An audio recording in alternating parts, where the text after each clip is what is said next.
like after this video comes out, the world changes in how it collects. The world realizes that it is not physically possible to replicate this. It's not physically possible.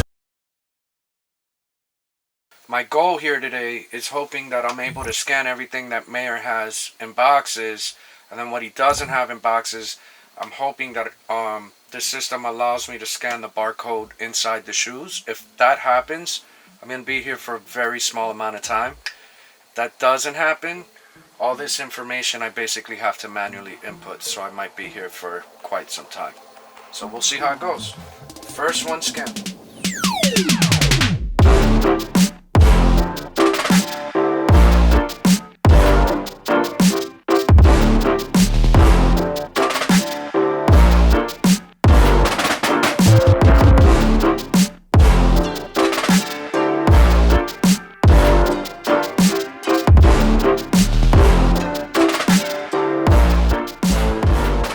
Explain to me, I mean, I know you're picking stuff up because you're trying to give me room here. But how the hell do you get money not even cut, bro? Here you go. Now I'm in trouble. No, that was a gift. That was a gift from somebody. Who? I don't from remember. The U.S. Mint? I really don't remember. Bruh. That's real money, though. Can I use this in McDonald's? Yes. So if I went in, I just have to... Yo, what are we eating? Because I'm ordering a salad. Because this guy, I'm eating like a shrimp and steak Caesar salad with no crouton. Because of yesterday, you killed me. And I just got off the treadmill. Oh, bro. How many miles you do today? I did 5 miles, 3 rounds on a rope, and 3 rounds on a heavy bag. I'm tired. This guy tried to kill me. I am curious. Like, you are, letting go of a lot of pairs, right? Mm-hmm. And, are you starting to have those, damn, I don't want to let those go? Well, I just had a moment with these right here. I'm not giving up my Diana Taurasi, the Bronx 7s. I'm not giving these up. Why that one and not the other one? You tell me why. Look at the difference. I like this one better. Well, 7's my favorite basketball shoe. Yeah. My second favorite basketball shoe ever. My first ever favorite basketball shoe is the Air Revolution from like 1986. And this is like, the LeBron 7 is like my second favorite basketball shoe ever. I'm giving away a lot of LeBron 7s here. I think all the Fairfaxes, the original Fairfax, the original St. Vincent, St. Mary's, all of those are gone. I'm gonna keep the Taurasis, the Hardwood Classics are gone. Gold StockX, eBay, can't find this one. You're not gonna find this. We just found the Hardwood Classic on eBay for how much? 4 bands? 4 bands. Yeah, so. I got a couple dollars here. Hi, Mom. What do you think? 3,000? Yeah. I'm not arguing with your prices. Like, unless you put up one of my raggedy Air Forces for like $80. Nah, I'm not doing that. You know, I got a $250 Air Force. Box price, white on white. What was the difference? The leather? Yeah, I think it's actual real leather. This is you can leather. see. This is all leather all the way through. No seams, original leather. I took the basketball laces from that Cradle Rock shoe that I showed you that never came out. That Cradle Rock PE, and I put them in there. That's a nice little bit to it. Look, $250 white on white. Look at this Italian leather joint from 04. Yeah, I got that one. This is history. What? 350. Giving my shoes away, this guy. This guy's giving my shoes away, y'all. 350. I'm about to buy my own shoe back. I'll buy it. He's a 9.5. Oh, you're not allowed. You gotta go. You're not allowed in this house if you. I gotta search you every time you leave now. I'll keep at it. How long you been collecting? Well, I hate the word collecting. How long have you been hoarding sneakers? How long have I been whoring? Go check out my OnlyFans now. I'm kidding. Yeah, I think I should start an OnlyFans. You probably would. No, for real, like some real sneaker shit. Like I should start an OnlyFans for sneakers. Give it Instagram all this free content. It's not a bad idea. I've been in the shoe game over 30 years, man. Like, you know, I've been doing this shit forever. I've been wearing sneakers for practically my whole life, right? Like everybody else. But now I've been doing this for 30 plus years. You got shoes older than Kevin, bro. I definitely got shoes older than you, Kevin. These are original snakes. I'm getting out of here. I'm leaving. I might start crying. No, like I really might start crying. I'm getting out of here. You know what I tell people? I mean, obviously not the same magnitude as you with this, but people that nice watch, by the way. Oh yeah, I mean, I got it from watching you. Nice watch. I didn't set the time. I don't set the time on my watches. I just wear them to look good. The biggest problem that I've seen with people that have been consumed or put so much time, effort, and energy into this, that moment when they're like, I need to let go, right? There's that. Damn, I'm really letting go. You know when it gets forgotten? When you get that first fat check. Nah, you know, I understand that, and I'm not, and I swear I'm not being pig-headed. You know, I'm not doing this for the money. I know you're not. I'm doing this for the room. You're doing this for the space. For the space, the room. Like, it's just time to take this and do something else with it. I can't stare at this room anymore. Like, and not be able to wear it. But at the same token, it's like, damn, I put all these years of work in. And that's why sometimes I say there's no dollar amount on the collection. Like, right. Like the shoe you're typing up right now, you're not gonna find it because it was lasered at a Nike thing, given out, you know, at events and stuff like that, and you're not gonna find the shoe. So we gotta make our own price on it. But what I'm like, it's just like, damn, all these years is like gone. So to put a dollar amount, you know, $750, $1 million, $600,000, $1.3 million, it don't mean nothing to me because it's like the history. It's like, damn, bro, like it's gone. Like, well, you could always gain the weight and go back into the shoe. I'm not doing that no more, bro. That I'm not doing. I'm a different person now. I mean, I feel so good like this. This shit is crazy. Like, it's really gone. Like, it's gonna be gone. It's bugged out. You know what I'm saying? So what's the deal with this one? That was a guy named John Strickland. He was a basketball player in the streets. And he passed away, so Nike did a shoe for him. He was like a street ball legend. Yo, this leather is crazy. Remember Jay-Z in the song, he said, I told my Strick, finish your breakfast. My homie Strick told me, dude, finish your breakfast. New York playground legends, you know what I'm saying? Like, he used to play ball with my brother Speedy, James Williams. Like, I used to be in the park with all of them. Like, I'm the one that couldn't hoop as good as them, but I used to hoop with them all the time. But I was the one with the jump shot that used to just stay at top of the key. And when did you start, like? my mom's bought me I tell the story all the time. My mom's bought me a cheap pair of sneakers called a Mark 5. Come to find out it was a Skippy, and then everybody laughed me off the block, and I vowed that would never happen again. And you know, I just started saving my pennies. I used to pack bags in the grocery store. So, you know, there was no job. You know, it was before working papers. I was a kid. Like, you would pack bags in the grocery store, and the ladies would give you like the spare change. I make a little dish out of a little tray out of a brown paper bag. And they used to just, you know, tip you for doing the shoes and everything, for doing the groceries, packing their groceries. I used to make like $5-6 a day. I even used to steal money from my grandfather, to be 100% honest with you. And I wear the same pair of jeans, same t-shirt, as long as I had a brand new pair of sneakers on. I didn't care. And that's what it became. Yo, so I gotta ask this, because for those that have been following you for a long time, they know that story. I know that story, right? I get tired of telling it. But you can never get tired of telling it, or you should continue to tell it, because it's always going to be new to somebody, right? And it's going to help them get a better understanding of you and the sneaker connoisseur that you've become. But what was the second shoe that you was like, all right, so it was past the Mark 5. What was the second one? The second one, what was like the one?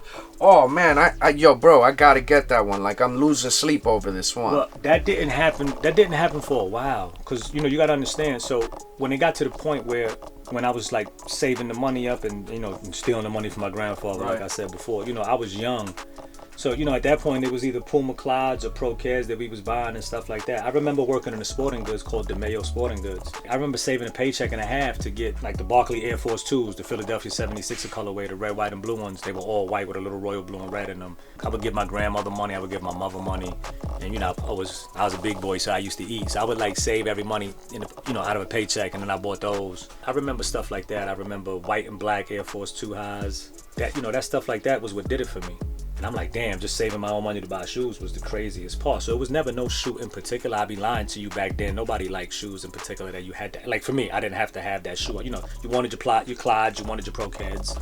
You wanted your Clydes in every color back then just to have, but couldn't afford it. Were there any influential people in your childhood, or like whether it was street dudes, celebrities, athletes that you looked up to at that time, like for the style on shoes, or was it something that you just? It was all mayor all the time? Nah. It was all drug dealers, bro, to be honest with you. Yeah. It was the D-boys on the block. It was the guys getting money. You wanted to look like them. You wanted to look fly like them.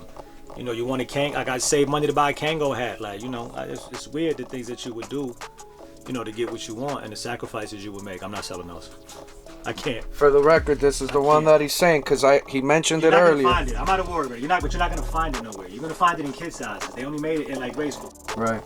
You know, Nike gave me that. Like, yeah, no, I don't want you to let that go. This? That's the original China Moon. Yeah, why not? Oh, you know, while we talking LeBrons, I woke up this morning and I bought my first pair of shoes on sneakers, bro. Since the app dropped, my first pair. You know what it is? What? So LeBron got them.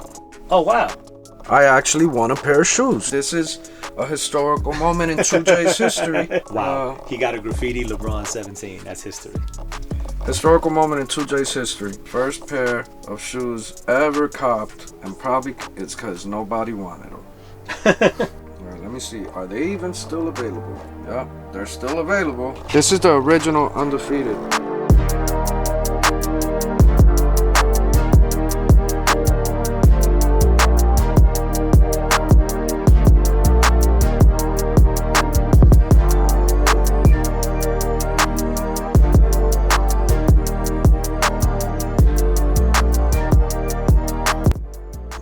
Family, I got a question, bro. So I typed in a style code, right? And it popped up, but I know this was from an event. What event was this? It's 2016. It's got the 30-year anniversary logo on the inside. When I type in the style code, it pops up a Jordan 1 mid white wolf gray 2016. I don't remember what it is. That's laser on both shoes? Bro, I have no clue. I ain't gonna lie to you. I don't even remember that shoe. What do you want to price it at? I mean, it's a nice looking shoe, bro. That gray hit crazy.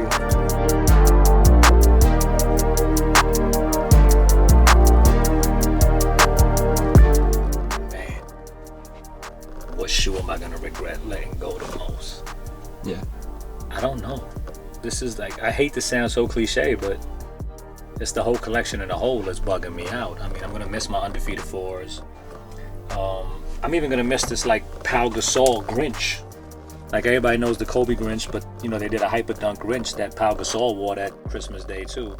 I'm gonna miss stuff like this. I'm gonna miss my USDA Air Force. That was Young Jeezy's shoe. We FaceTimed Nate Robinson the other day, and you know he told me he had this one, but he didn't have this one of the hyper rise that they did. Like, you know, to have a shoe that Nate didn't have that they made for him. You know, Jeezy's shoe. Like I said, stuff like that I'm gonna miss. But I'm gonna miss my collection in a whole, man. You know, I think I'm even parting with some of my Linen Atmosphere Air Force Ones, which is my favorite Air Force ever.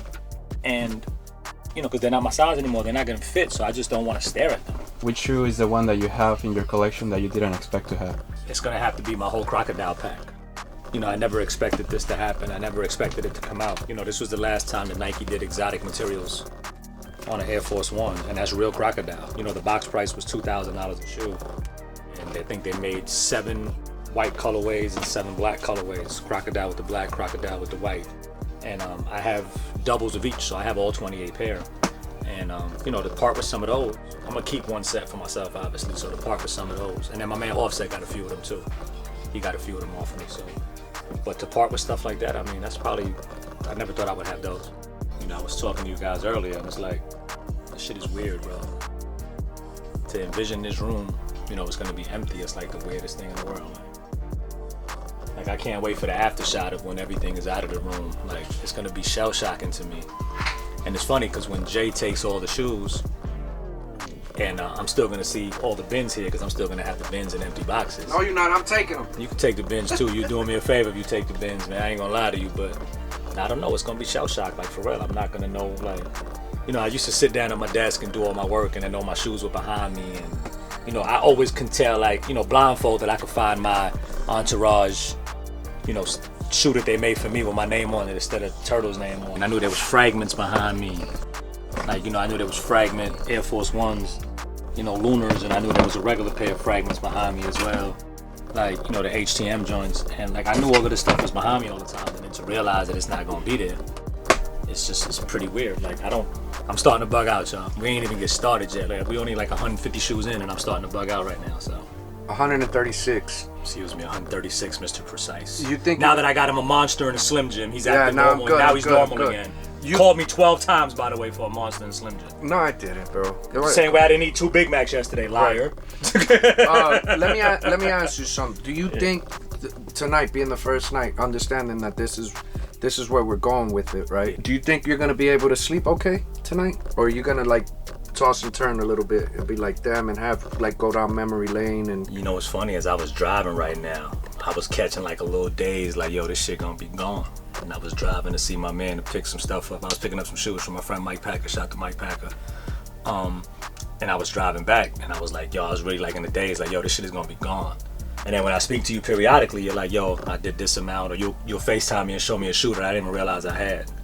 which is like the most bugged out thing. And I'm like, he's like, yo, what year was this? I'm like, yo, I have no clue, bro. I don't even remember the shoe. I sent a couple pictures of it to like 1 or 2 people, and they're like, yeah, I have no idea.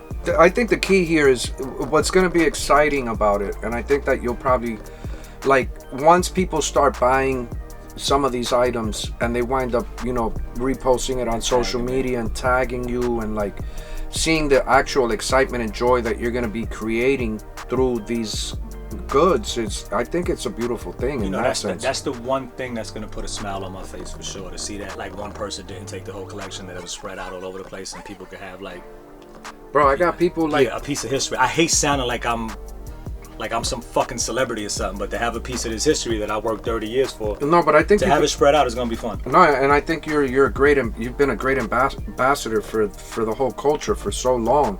And people, this is going to be like, yo, I got a piece of Mayor history.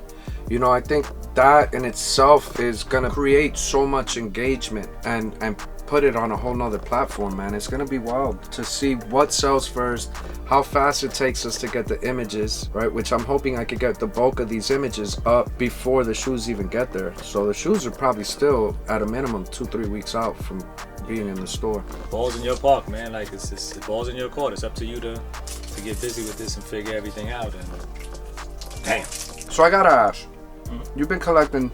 Stop using the word collect. You've been hoarding or acquiring for the greater part of 30 years now, right? And you know, you've done such a great job at it that Nike started to pay attention to what you do, right? And you know, they've looked out here and there, right? A lot. How did that relationship even start? Man, the one thing that I'm proud of is it started before social media. So this is way before Instagram, way before October 2009, whatever year Instagram came out, or 2009, 2010, whatever year it was. This is way before that. One of my closest friends is like a brother to me. His name is Speedy, James Williams. He was in the Reebok, he was in the Above the Rim movie, which was sponsored by Reebok. And he was also in the Nike basketball commercial where everybody was dribbling, Rasheed Wallace and all of them. And, you know, he's a real good friend of mine. So I used to go up to the Nike office with him.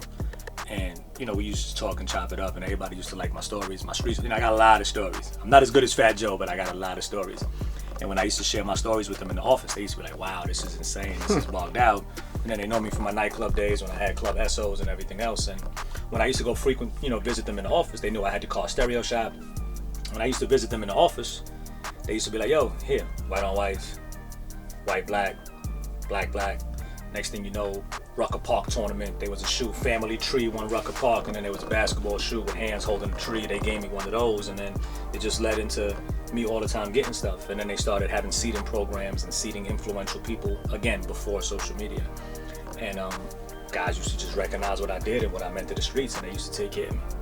It was a blessing, bro. Like, I didn't see it Right. So in 21 years, if you had to take a ballpark guess at what you've been seeded, where's that number at? 600-700 pair over the years. And that's not stuff that I kept, though. That's Right. stuff, you know, white on white you wear all the time. They go, you know, at least still though, pairs. it's in the hundreds. No, it's bigger than people's It's collections. crazy. Yeah. No, it's about at least 700. That might be a low number. It could be at least. What's the 700. craziest shoe you think that you've ever been seeded? I mean, the Entourage shoe for my birthday was one of the. Yeah. I mean, it's got to be the Jeter 11 though. The Jeter Yeah, 11 it was given to me, you know, with instructions. But the one that meant the most to me was the What's birthday that one? present. From And that's the one that you were saying on the Complex video that like you had to go. Clark called me to meet him at Mr. Chow's, and I went to Mr. Chow's on 57th Street. You didn't get out the car? It was the one that was downtown. I had just drove back from Canada. I went New York to Atlanta, landed to Canada back home in a Jeep Wrangler. So when Clark called me, I'm like, he's like, yo, come down to Mr. Chow's. I'm like, yo, bro, I'm not going to Mr. Chow's. He's like, yo, you gotta come down. All right, cool. So I stay driving, I go downtown. I go to Mr. Chow's on 57th from First Ave. I'm like, yo, bro, I'm here. He's like, no, you're not. I'm outside. I'm like, bro, I'm in front of Chow's. He's like, you're on 57th Street, right? I was like, yeah. He was like, downtown. I'm like, yo, fuck you, bro. Get in the car. Well, actually, I'm in the car. I never get out the car, but I'm really like, yo, fuck you, bro. Drive downtown, pull up to Chow's, and I'm about to get out the car, and he's like, yo, I gotta go. Here. And I look, and I open the shoe up, and I think I open up the left shoe. pair first. And I'm like, yo, this is crazy. The Entourage joint. Yo, I appreciate you, bro. Like, yo, like, thank you. He's like, yo, nah, happy birthday from me and Nike. And then I'm like, he's like, no, look at the other shoe. So I look at the other shoe. Now my eyes lit up, dumb, crazy. I got out the car, hugged the motherfucker for real. Like, you know, Clark is tall and I'm a midget. So, you know what I'm So saying? you were Like, hugging him by his belly button. no, I stood on the Wrangler got the step Yeah, the bar. rail. You were So I standing stood on on the step bar and gave him a hug. I never physically got out of the car. Gave him a hug from the step rail. And I got back in the car and drove off, and I literally put the car on top of the dashboard of the Wrangler and drove home like, oh shit. Yeah, that's crazy. Got home, left the car, and left the shoe in the damn car, went in the house and fell out. And I forgot, shoe was in the car for 2 days, and I didn't leave the house for 2 days after that. And then I came in the house and I was geeked, like, yo, this is crazy. So that's like probably the most memorable one because of the way, you know, and they also made an Air Force for me, which I have to keep. They made an Air Force One for me for like my 1,000th pair of Air Forces, because I used to count. Day one here at Mayor's house, actually processing the inventory that he has. As you've seen, for the most part, I've been just researching the SKUs, verifying the shoe, its condition, its size, figuring out what market is for it. I have a lot of that to do. The math that I did based off the pairs that he has, I'm close to 70 to 80 hours is what it's going to take me. So I don't want to bore you guys with all of that. You guys know that I have Kevin helping me with a lot of my videos. He helps with the editing. We'll come back periodically. Kevin will come down. I think every 2 days is what it's going to wind up being.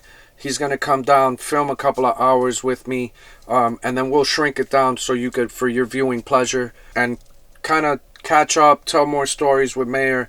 As you've seen, Mayor's great. Somebody I respect a lot, a friend who's become more like a family member at this point.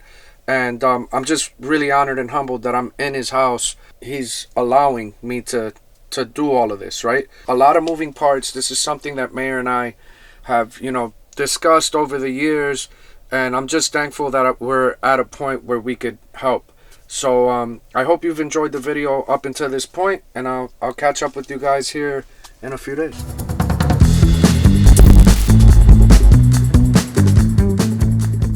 So, hey guys, my boy Kev's back 2 days later. You know, like I had mentioned before, I didn't really want to bore everybody with, you know, showing every single shoe, even though I've been trying my best on my Instagram to kind of post what I think are the best ones out of every row as I've been going, or things that haven't had much attention. Been a while I've been kind of posting those, but long story short, this is my 4th day in. I've been here today for almost 3 hours, and I've processed 707 out of the 2,100 plus pairs that are in this room.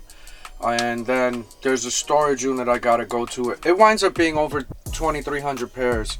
You know, Mayor's been running around. He comes in, checks in on me every couple of, you know, we're talking a lot on the phone because there's a lot of things that I haven't seen in a while, or asking him the name of stuff. But I've kind of gotten it down. You guys see that I'm a little crippled right now, but I wind up basically taking, these are stacked 13, 14 high.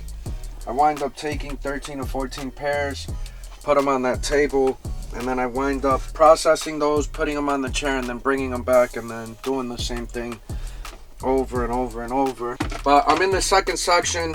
At this rate, I'm hoping to have this done 4 days. I'm probably gonna give it another 4 days. Every day I've been at it for like 8 hours. So it's about 80, it's taken me about 80 hours to do the data entry, in the sense of like researching what items are what, and then what they're worth, kind of thing. But it's been fun. It's been fun to kind of check out history. Like, here's another row that I'm about to go through. So these are about to be like the next 13 pairs. And I'm gonna have, when Mayor pulls up here in a bit, because I know we talked about an hour ago, he's pulling up in a bit. Sorry Mayor, I hope you didn't see that, Mayor. Don't hit me. I asked him if he could take a little bit of time out of his busy schedule to come over and talk about some of his bespokes. Now, one of the things that's crazy about Mayor's collection is he really went above and beyond with his passion for creating.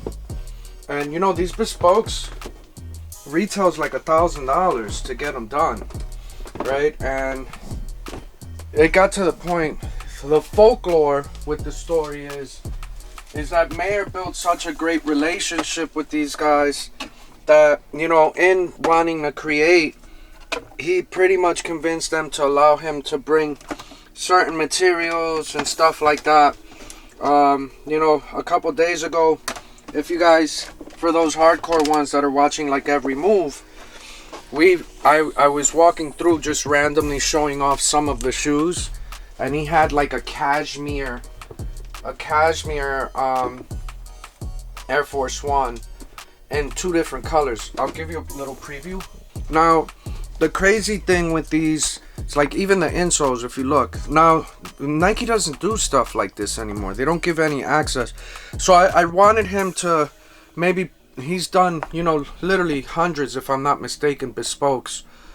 I want him to talk about his top maybe like 5 or 10, based on the time that he has today, and say, okay, this is what I was thinking, this is why I wanted, this is, and like the why. I want to know the why. Why why were you so consumed? What was it about the ability? What was it about the Air Force One that made you? So those are questions that I basically am going to be asking Mayor here in a bit. And I hope you guys, you know, are curious with that like me. Again, I'm not going to bore you guys with the every single process or shoe that's here, but I do have my man Kevin is coming in he's checking in on me. The guy that's behind the camera is checking in on me like every 2 days, and I got 5 more days here to handle this. So and then in 5 days we're basically putting this on a big truck, and that truck's being driven straight to Vegas. So we'll see how it goes.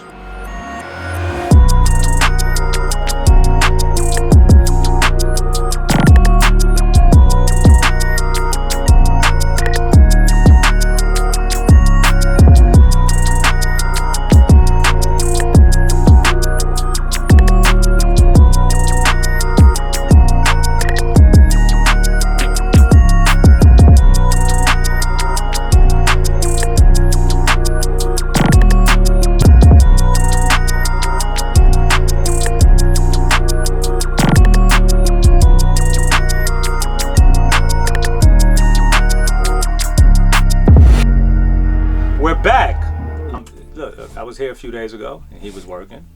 A few days later, he's acting like he's still working. Keyword here is acting. I haven't done anything except put in 722 pairs into an Excel spreadsheet. We've been here for 19 days and you only did 700 shoes. Yeah. You know, bro, you hustling backwards. I know, bro. This guy here is crazy. I'm paying attention to your Insta stories, talking about how much weight you've lost over the last couple days eating McDonald's. Why are you lying for? This guy loves to lie. Bro, did you not lose 4 pounds? Actually, what was 5 when I got up. 5. Okay, so 5 pounds. What was the difference from last week to this week? What was the difference, bro? More exercise. Your exercise. Yes. There was no eating diet. There was no dietary change to your diet. That one nasty Big Mac that you forced me to eat. All right. So disgusting. Tell me where the lie is. The lie is that I did not lose 5 pounds because I ate a raggedy ass Big Mac. I've been hard work and dedication. Nah, man. Children, do not listen to this man. I've been losing weight. If it's not shoe related, do not listen to this man. I've been losing weight eating McDonald's, bro. This is the skinniest I've been since I was skinny. Why am I here? I'm leaving. I'm out here. So yo, I wanted to ask you something. And I kind of, you know, you're like, how many bespokes have you done at this point? Like, you think ballpark? 53, I think. 51, 53, something like that. All right, so 50 plus pairs, not counting all the Nike ID stuff that you did, which the is Nike like ID is hundreds. Right. At least 300 IDs. So what got you into, like, yo, you know what? I want to create my own. What was the motivation? What was the reasoning behind that? Well, you know, I was never a big customs guy. I was never into custom sneakers. Like, I probably had 2 custom shoes my whole life. A friend of mine from Texas, she gave me a pair one time, like a Yankee shoe just because. And then I did something with Mosh finally with Adidas. And shout out to Adidas for that beautiful check, by the way. But that was nice to do something with Mosh. And but besides that, yeah, Mosh is the best. Besides that, I never had any things with customs. So, you know, over the years, I was never able to get that collaboration with Nike, that lifelong dream. It never happened. Like everybody else's lifelong dream, if you love shoes, right? Is to get that collaboration. Right. So it never happened. And I used to just put my design skills to the test. And it started with Nike ID. So when I was able to get into 255 Elizabeth Street, and that was invite only, and then you would just go there, and at that point in my life, so far back, it was so overwhelming. And then you start making shoes, and it's like, wow. And then you start, this is before the internet. Right. And then you start putting them out there, and yeah, now the net is public. I used to do this thing called Sneaker Play. I used to have shoes on there, and then, all the cool stuff. So when you start showing everything, it's like, wow, you put your design skills to the test. And when you wear it in the street before social media, everybody say, yo, where you get those from? I ain't never see those. I'm like, I did those. What do you mean you did those? None of your business. So, it became a cool thing. And then on the Nike Talk platforms, it was big. They used to give out ID cards. I know guys that used to sell ID cards just to get in, even though the cards were free. That's so funny. Yeah, so being able to get in there, the luxury to getting in there, and then being honest with you, having some of them comped, just because you're a cool guy and you were one of the influencers when influencers started. So they take care of you and stuff like that, right? So basically putting my design skills to the test and having the world see them.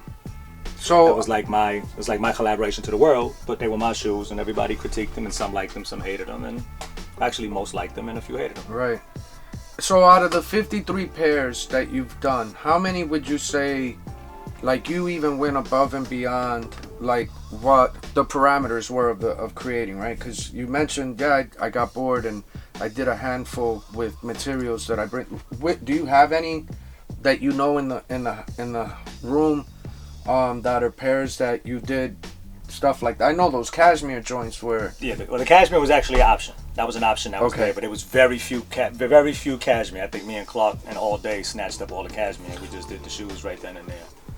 But I mean, like all the denim ones that I showed you, like actually the blue one you have right there, right next to you, not that one. That right This there. one. Yeah, that's from a pair of Levi jeans. I actually bought a pair of Levi jeans, size 44, when I was a fat bastard, and I'm still a fat bastard, but not as fat. And we sent them out there, and actually we had to send 2 pair of jeans because they got to get the denim perfectly cut properly and all that stuff. So I was able to do that, and I asked, can I do it? And first they told me no, and I fought them a little bit. Called the guy up, the guy Will Catlin at the time who was in charge, and I'm like, you got to spin it. So I'm like, I'm putting my creative juices to the test. I've done so many bespokes already that the materials are there. They don't move me anymore. No disrespect to what your guys are doing, because you have hundreds of materials, but I ran through them already. So I want to, put my skills to the test, and they were open to it. And safe to say, a lot of stuff came out after I did those shoes. No, yeah, definitely. The other thing say. too, you could understand though from a business standpoint why they would be scary, right? Because if Levi catches wind of it, yeah, but they have a relationship. But I was told, I asked for parameters. I mean, they gave me parameters. They told me I couldn't put the little red Levi tab on the back because I wanted to put it on the back of the shoe.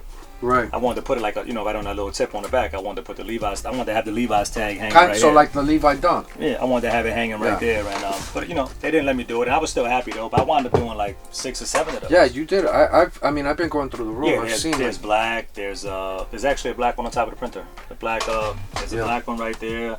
I did purple denim. I did a few. I did all kind of cool stuff. That blue denim. I did a beige one. I did some brown denim, some gray denim. You remember what store you went to go buy all those jeans that you rated all the 44s at? Probably Dr. J's. That's funny. Had to be Dr. J's or something. The one that just closed? I think a few of them are closed, and I got some from 125th Street probably. Dr. J's on 2/5 I probably got them from. But yeah, so that was just doing that, and again I was just testing the creative juices, and I mean at that now when the internet was heavy now, and I started putting them out there, I mean the response was crazy. Yeah, I can imagine. I mean, bro, they still like the folklore of Mayer and creating and having that relationship with Nike is so talked about within the community. No, the relationship was amazing. I'll give you a cool one though. I remember this. This is a fact, and I'm not gonna mention his name because it's not fair to him. But I had a guy at the category call me one day and be like, "Yo, thank you for making my season easy." And next thing you know, I started seeing denim sneakers coming out and camo sneakers coming out and materials that I used. And anybody else would probably get mad or offended or whatever. I took it as the biggest compliment and the biggest pat on the back that's you got. major, bro. Right, but again, everybody expects, yo, Mayor, you've been down for years, you've been doing this, you should have a collab. I get it, I agree, but it's never no ill will. I just wasn't the one. I wasn't the chosen one to get it done. They had other people that they chose to work with and do things with, and it wasn't me. And I look at it on both sides of this perspective, from both perspectives. I'm not famous.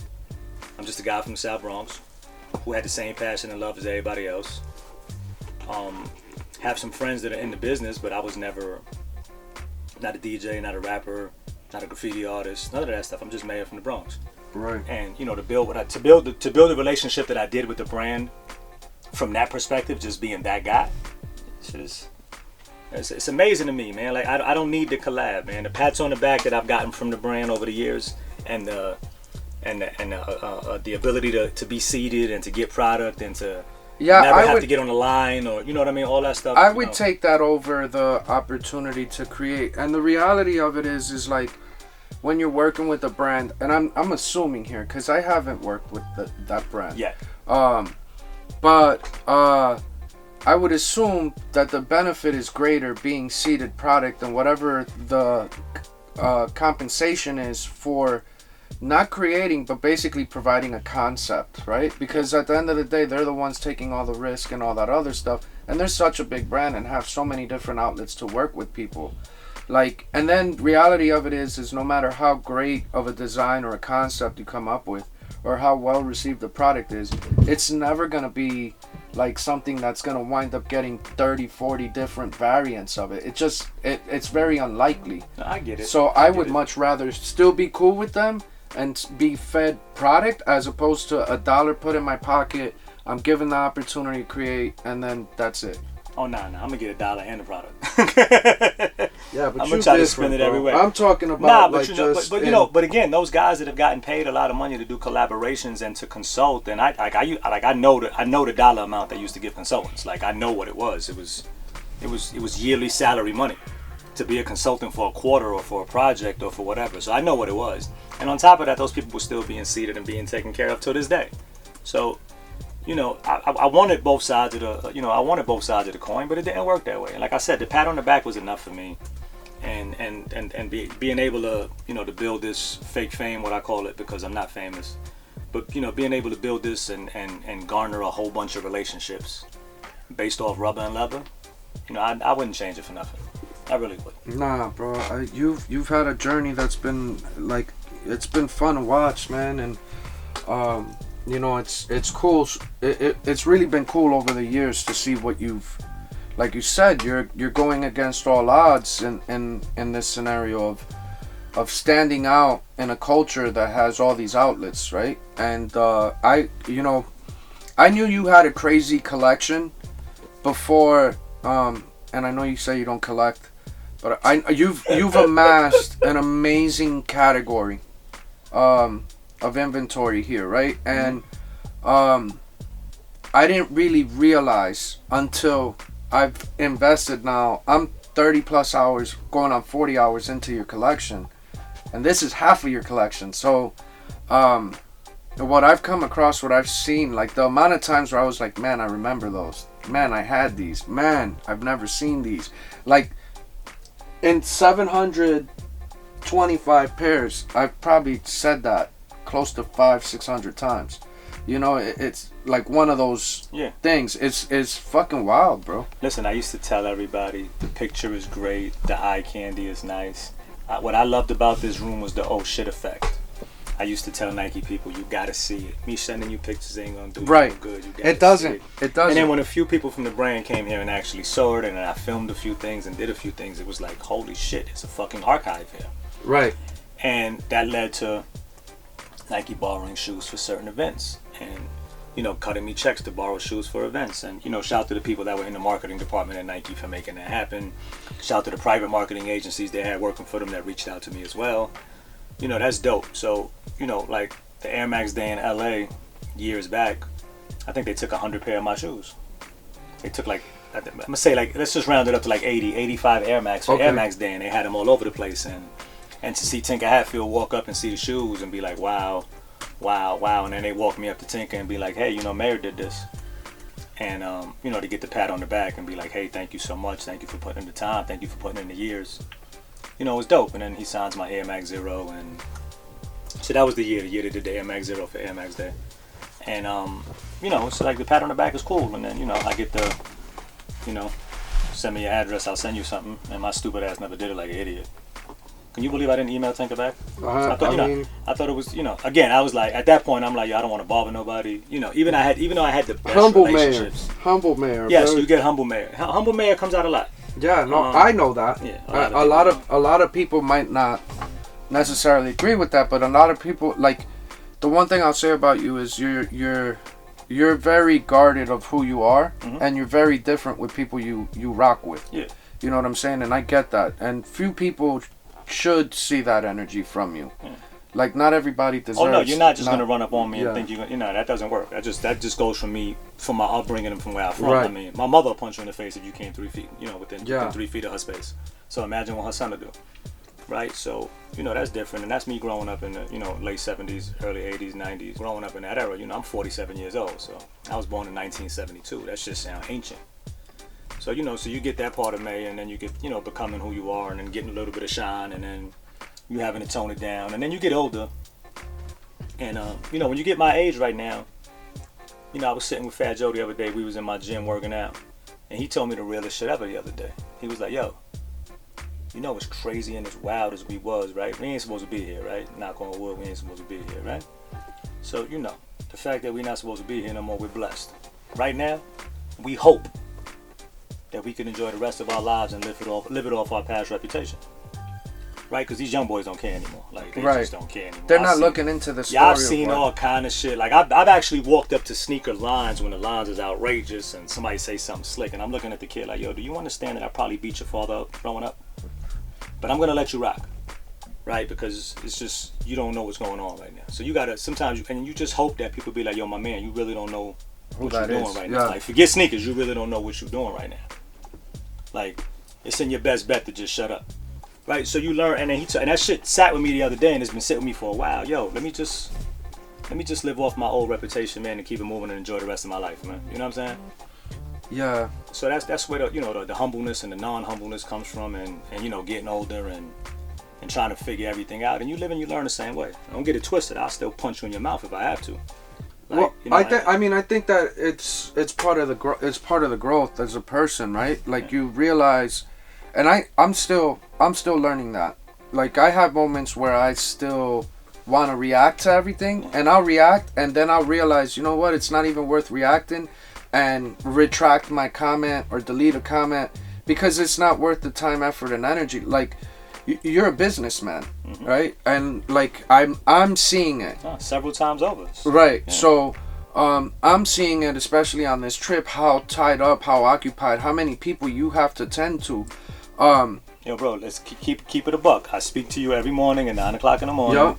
And every time you see me, or you FaceTime me, or you asking me about a shoe, or you showing me something, or you FaceTiming me, I'm somewhere else taking care of something. No, I know. Yeah, I'll call you right back. And at the same time, I gotta have time for my daughter, my grandson, my lady, like everything. My mother. So that, and then work. that in itself humbles you and makes you realize it's not worth the time and energy.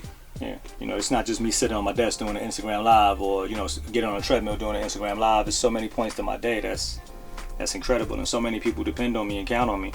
And you can't let nobody down. You got to think about that now, man. I got a 7-year-old grandson upstairs, but you got to tend to that, and you got to make sure he grows up, and that's part of my weight loss process, and trying to stay young and trying to stay. That's for him. You brought up Instagram. From when you started to now, I think you've done a good job of kind of adapting. And I'm not trying to stereotype here, but like most people from your era that were collectors or consumed with sneakers didn't want to put in the effort. You've been willing to do it, and I see what it's become. Do you think that that's helped you kind of grow as a person, or grow as a, like, I know that you're not in it to be anything, you're just doing it out of the kindness of your heart? Right. So it came out to so many different aspects, right? So you start off on Instagram. I was late to the party. I think Instagram was 2010. I probably got on 2013, 2012. So I was late to the party already. But you do it just because you want to share your collection, you want to do things. There's humble flexes in there, of course, and show everybody what you got. Now that you can show it to the world, of course, You're going to do that. And then there was a monetization point of it, by accident. Right. I didn't sell sneakers online. I didn't do none of that. Actually, I did it once. I was having fun one day on Instagram, and I think I sold like 4 pairs of shoes for $15,000 one time playing around. What shoes were they? Like Galaxy foams and shit like that. I just stuff that I had triples of and quadruples of. So you're probably Gotcha. still gonna find 3 of the foam posits here. I probably had like 7 or 8 pairs. So I was letting them go just to see if I could do it in one day and see what I could generate, and it was cool. But I didn't have the patience for that shit.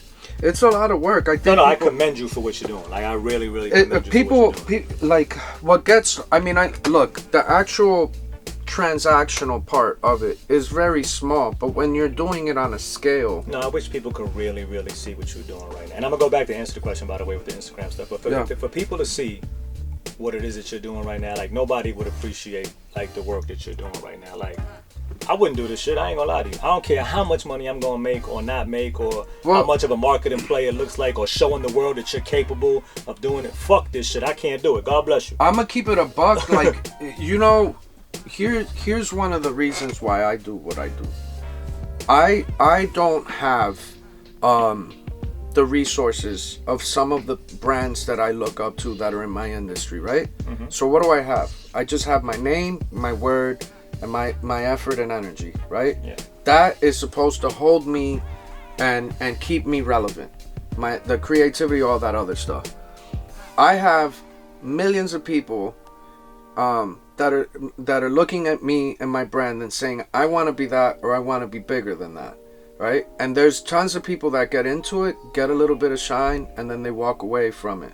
I'm trying to scare people to the point that they don't want to do this, right? And I'm trying to get people to understand, if you want to be better than what you think I'm doing, this is the effort you're gonna have to put in, right? Like, I'm gonna keep it a buck.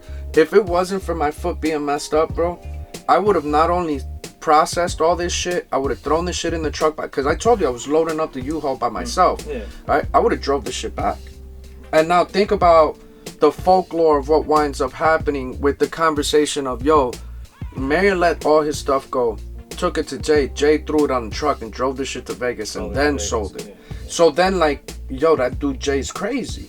Right? But that's what it takes. That guy Jay's really crazy, by the way. Just so you know. Nah. Nah, but I get it, bro. I get it. And it goes. I really love this shit, no, though, I see bro. it. I see it, because I wouldn't do it. I love it too, but I wouldn't do this shit. But the thing is I, like, this is the only time I get to learn. I don't want to say that I'm disconnected in the sense of, like, Jay, you're not disconnected, but how many times a guy's gonna walk shoes into your fucking store 20 years old? It's not gonna happen a lot. Right. So you're not disconnected. You just haven't, not being around it and not being able. Yo, again, humble flex. It's not too many places you're gonna see fucking 2,200 pair of shoes and 1,200 of these shits are 20 years old. Like, you're not gonna catch that somewhere else. Let's keep it 100. You're not gonna catch that. Those days are over. I'm not. Those days are over, right? But to the Instagram question, right? So, again, it was just doing it there and putting it. That's a LeBron PE, by the way. They got the LeBron James on the back. Yeah, I see it. King, yeah, do you know what this was about? I forgot. They probably made it for him back when they was bringing this shoe out. I got a red one too over there somewhere. Rafa Nadal got one. Got a bunch of these shits. So, humble flex. So back to Instagram. So you do it just to to flex a little bit and show, and then it becomes wow. People are really admiring this shit. Let me keep it going, right? And then it's like, yo, wow, look at this. Now, let the rest of the world see what was locally respected is now global. Now it's global connection and globally respected now, right? So I used to have an Air Force like that. It said locally celebrated, globally respected. It was cool. Yeah, that's what it is. Locally celebrated, globally respected, right? So now we have that now. And then there was a monetization, whatever the fuck. It was some monetary shit, right? Yeah, there you go. So I was able to monetize off this. And, brands started reaching out. Hey, do you want to get paid such and such to post this? And I'm like, sure. And then they would go based on your following. I only had like 12,000 followers, 15,000 followers, then 25, then 30, then 70,000. And, I noticed it would grow a little more. And then then brands come like, Crepitech, who I'm no longer with right now. But, I had 3.5 amazing years with them. But, they paying you X amount of money for posts and to show up at shows and everything like that. And then, at one point I had Crepitech, I had Tacma, I had Kicks USA, all paying me thousands and thousands of, I'm making 6 figures a year off posting on social media. 3-year run with that, it was amazing, right? Then that stops. It stops abruptly. Crepitech fires me 2017 on Christmas Day. Shout out to Crepitech. I need some of them force shields for your feet, so send me some. then Tacoma does what they do, and then my contract runs out with Kicks USA. So they all stop within a 6-month span. And at that point, you could have been like, yo, I made hundreds of thousands of dollars every year for 3 years, 3.5 years. Fuck it, it's over. Don't need to post that much. The level of love and respect from the people and the DMs and everything was like, yo, and so you just keep it going. Right. Then other things still happen. You get this, Complex hires me with Adidas to do that thing with Mosh that I was talking about, and then you get things from Sprite, when they're doing a LeBron James thing, and you post a bunch of LeBrons on the floor with some Sprites, and you get, almost a 5-figure check or a 5-figure check, and it's like, wow, holy shit, it's still coming. I'm still a little relevant. You're getting older now. Now you're 40, you're 42. I'm 47 years old, and the phone is still ringing for shit like that. So it's like, wow. But without that, I'm still doing it because it's like a history lesson. Even when I work out and go on Instagram Live to work out, if I'm touching somebody and making somebody feel like they could do it, I enjoy doing it. I enjoy them too, because I can't get through the workout without them. Right. The same way, without them having fun on Instagram and doing what I was doing, I'd probably be a little more far removed from this than I am now. So, it's the gift and the curse. I love it though. I'm not gonna lie, I love it. I love talking to the people about shoes. I don't want you stopping me in the street talking about shoes, but as well, if I'm with my grandson, I don't want to have a conversation about shoes and all that stuff. But if I'm around and the place calls for it, sneaker cons, or I'm at a Foot Locker, or I'm at a sneaker store, or Tom, Dick, and Harry's, or Up NYC. I'm at Up NYC every day. I'm parked at Up NYC like I own the store. Kids walk in, they want to talk about shoes. Bro, I even asked you if you had a relationship with them because of how the interaction, but I'm behind the register. I work the register. Yeah. I open the register up. I do all that. But then I quickly realized I forgot that you and Joe and all those guys like Raul, all them since high school. Right. So y'all are family. I went to high school with John Raul. Right. And Serge. Right. Yeah. So and Lord Finesse. So it's another goat. Yeah. My lunchroom table was Fat Joe, Lord Finesse. It was crazy. So I remember with up NYC when they opened up at West 207th Street. I remember talking to Joe and be like, when Slow first told me about it, and I'm like, yo, I sat down with Joe. I said, Joe, I gotta talk to you. Joe, I gotta talk to you. And then he's like, what's up? Mind you, he's my brother. I speak to him all day. But when he knows I'm serious, it's like, all right, let me see what he wants. So he's like, what's up? So we go to the back of the store, we talk, and I'm like, yo, let me get a piece of the second store. It'll be my dream, bro. Like, you know what I'm saying? Like, it'll be nice to have the store, me and you. He's like, man, I love you. You my brother. I don't need your money. Nah, I tried. I get the, I mean, I Come on, hop along, Cassidy. Let's go. Like Jay-Z said, hop up on your good foot. There's so many things that you said here in the last few minutes that, like, I'm like, fuck, I get it. That's the same reason why I'm doing some of the stuff like you mentioned. Yo, I want to create. I think I could create. I love this. I want to be a part of it. And that, not trying to tie it in, but at the same time tying it in. It's the same reason why I got into this. I didn't get into this because of the money or like being relevant. I just got into this because I thought if I could sell enough shoes, I could buy enough shoes where it doesn't affect like my way of life. Right? Now you're buying $1 million homes. Now this guy's rich. Zoom in. This guy is rich. This guy is rich, bro. This guy is rich. He sends me pictures of his new house. He already got the videos of how he's gonna animate the Scarface scenes in the pool. This guy's legendary, far, bro. This guy's so legendary. You better not chop this shit out of the video. This is so legendary right here. He's trying to get me to laugh and smile. But look, because you always like you want to fucking cry when you talk. Nah, but I give you a funny story real quick. I FaceTimed him the other day so I can introduce him to Mike Packer, right? I go to Packer Shoes because Packer got a collaboration coming out, I think with New Balance or something. He wanted me to see the shoe. So I go see Packer, and I go look at the shoe that he got coming out. And he was telling me, he saw the stories and he saw that Jay was at my house. He was like, yo, I didn't know he was from Jersey originally, boom, boom, boom. I said, let me introduce you guys. And he's talking to Packer on the phone and they're sharing stories about their love for shoes. And it's a nice emotional moment. But when we hung up, Packer was looking at me and was like, Mayor, why does he always look like he want to cry? I said, bro, I've been trying to figure this shit out for years. You always look like you want to cry. It's my face. It's legit my face. But back to how you brought up like the house and this. Again, I didn't get into it because I had this vision that I'm gonna be able to. But isn't it amazing? Nah, it's a blessing. But I learned this really late in life. I used to work for AT&T. And I was fortunate the AT&T store that I worked, like, I was top 3 percentile in sales when I worked there. I got accolades all throughout the whole. Your bullshit game is legendary. Yeah. But the location that I worked at, 80% of the guests that came in were business owners. Yeah. And in trying to fix those fucked up bills and add those lines and upgrades and convince them to buy the things that had margin for the brand, which is where I made my commission. Like, I always had, in my spiel of helping clients, I always had this like, well, why are you doing what you're doing, right? And a lot of them come from extremely humble beginnings. Very few came from money. Very few people. Money. Let me tell you something. Money does not move this, man. Because I know how much he makes. Yeah, I don't. But money really doesn't move him. Like, it's really, really like, I get excited like sometimes. Sometimes, like, again, we were going over the numbers here, and it's probably going to be higher than what I expected. It's none of y'all fucking business, so please don't, in the comments, don't ask how much I'm going to make. It's none of your business. But when we had it at a guesstimated number, and we probably see that we're going to go over that number, like, I got excited. And he's just sitting there. He's still entering data, and I'm sitting here like, I'm happy, and I'm like, oh shit, this is fly. Like, and you know, I'm gonna just turn this money into generational wealth. I'm gonna buy more properties. I'm gonna leave stuff for my kids. That's my plans with it. I done fucked up enough money in my life with jewelry and watches and all kind of dumb shit. I ain't gonna do that with this. Nah, those were all smart investments. The watches are smart investments. Even the gold have been smart investments. I know that they might have felt like ignorant purchases at the time or outside looking in. Well, the watches were my trophies. I did an interview with PBS one time, and I was explaining to the guy that where I come from, like these are trophies. So when I worked at this AT&T, I asked all these business owners why. Why are you in this field? Because a lot of this stuff was head-scratching stuff. Just like when I talk to the parents at the stores and they're like, well, what the hell got you into sneakers? The answer was the same, regardless of profession.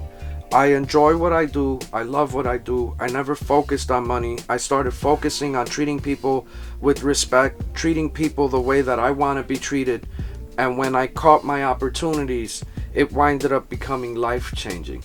And, you know, that always stuck with me. Almost every customer that told me that over a course of 5 years, that always stuck with me. And here I am, you know, now September will be 6 years into my brand, in one of what's become one of the most difficult years for businesses over the last 20. And my brand is at a point where, like, it's become life-changing for me. My price went up. No. So mind you, with all that amazing talk, he still looks like he's gonna cry, and he's the happiest guy in the world. Can't get no better than that. The guy's the greatest. I wake up every day and I feel like it's fake. I'm like, how is this real? Let me tell you some crazy shit. Every time you text me or you FaceTime me in the morning, I'll be like, yeah, I think he's ready to tell me to go fuck myself. Cause if this was me, I'd have been like, yo, fuck you. I'm geeked every day. Keep in mind, let me tell you something, guys. Let me tell you how much I trust this guy. He's entering this data because he wants to do it in front of me. And he obviously wants to. I told him to take all this shit to Vegas and do it there. And he's like, nah, I'm gonna do like 75% of it here, and if I gotta do more over there, I'll give you a running count. I'm like, yo, bro, just take the shit and go. This room, I had enough of this room in the nicest possible fashion. I'm taking some shoes. I'm taking one set of my crocodiles. The other 14 is still gonna be available. All the 112s. I'm taking my 112s. I took the LeBrons that I wanted. I took like 1 or 2 Air Max. That's it. This room, nothing fits me no more. It was amazing to look at for all these years. I don't want to look at it anymore. There's no reason to look at it anymore. I've had all the eye candy I can out of it. I've monetized with it. Can I still lend Nike shoes every year and make some money? Yeah, but it's not worth it. Let me just go create some generational wealth now and get out of this damn thing. Because I'm actually throwing money away just looking at this. And it was never for the money, but it is what it is now. I'm getting rid of the shoes. Why not capitalize? It's still going to be less than everywhere else. Why not capitalize and keep it moving? Mayor was telling me a story about when he was younger. As you can see in this picture here, I think this is when Mayor was talking about, or the era of Mayor. He had, Nike celebrated the fact that he had 1,000 pairs of Air Force Ones at one point, or he had just got to 1,000 pairs. And he's like, I got the shoe somewhere or something, I don't know where it's at, but. And then I looked over yesterday and I found a bunch of pictures sitting there. I wasn't trying to be nosy, but I looked, I'm like, what the fuck is that? Because it was a weird picture. And then 1,000 Air Force. You're gonna find the shoe in here eventually, but it was 1,000. The swoosh glows in the dark, the back tab glows in the dark. and it was basically my 1,000th pair. Nike looked out for me, and they lasered 1,000 number ones in the shoe, and it looks like doggy bones in it, but it says Air Force One, and then it's a whole thing. Wow, that's my old sneaker, bro. Easy 300 pounds. That picture, that's a decent looking picture. I look worse than that in that picture. You know who took that picture? Yu Ming. That was Sneaker News. Oh, that was one of my Sneaker News interviews back in the days. Yeah, the box says one of them. I don't know where the box is. Of course, I have no clue where the box is. If it's not in my storage unit, I have no clue where it is. That's wild. I'm not supposed to sell that one, am I? I'm supposed to keep that one, right? It's history, bro. A piece of history for somebody or for me to keep? I don't know. I would probably keep it, but what are you gonna do with That's it? the humble rich man in him. Anybody else would have been like, yo, sell that shit for $5 or something. Yeah, but then it's like, is selling that gonna ruin the relationship? No, when people are gone. I'm not gonna sell it, I'm gonna keep it.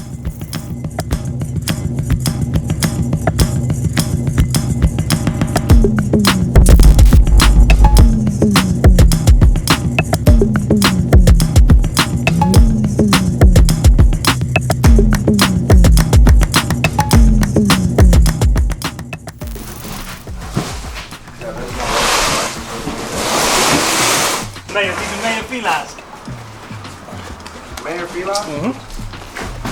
Mayor's always been the denim god. What is it about Puerto Ricans that they love denim so much? I don't know, man. That was my thing. We put denim on everything. Definitely do. We're not playing out here. We got a couple things, man. We got a couple things. Some with boxes, some without boxes. I told you, we're not playing.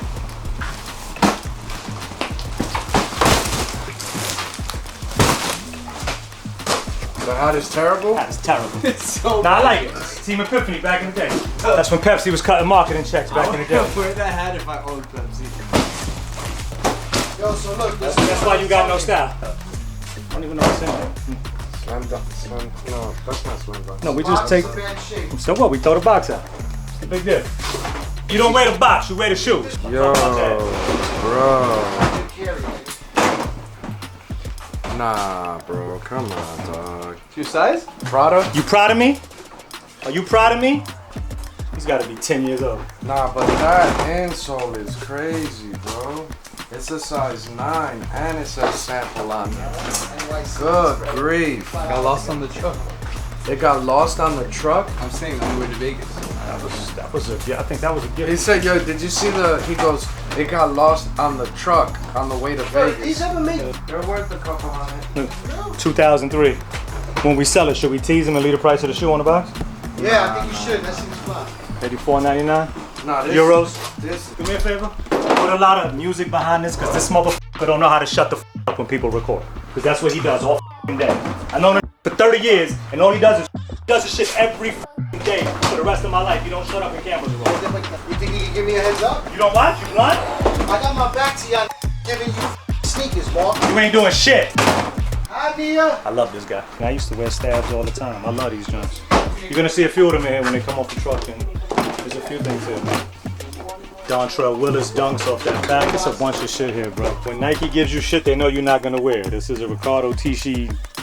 I guess it's a dunk super duper high. I don't know what the hell this shit is, but this was one of Tisci's first shoes when he first did it with This Nike. is like, I see you. This is like mad equestrian vibes, bro. Yeah, I'm a ride a horse. Yeah, I'm a ride your sister. It doesn't have a label, so it's a dunk high. Nike just gives me shit. Thank you, Nike. Appreciate it. But this gift is gone because I don't need it. Well, Sunday, August 2nd, I took yesterday to kind of finish up with the stuff with Matt, and we took him and his mom to Walmart. We spent a couple $1,000 in there, and then I winded up giving Matt's mom the rest of the money, which was about $4,700, so they could pay rent, stuff like that. 5 days now, this is my 5th day here. I'm hoping that I could have close to 900 to 950 pairs processed 5 days in. I'll say this, and I know I can't show every pair, and I know this video is longer than anything else that we've done, but I knew Mayer had a crazy collection.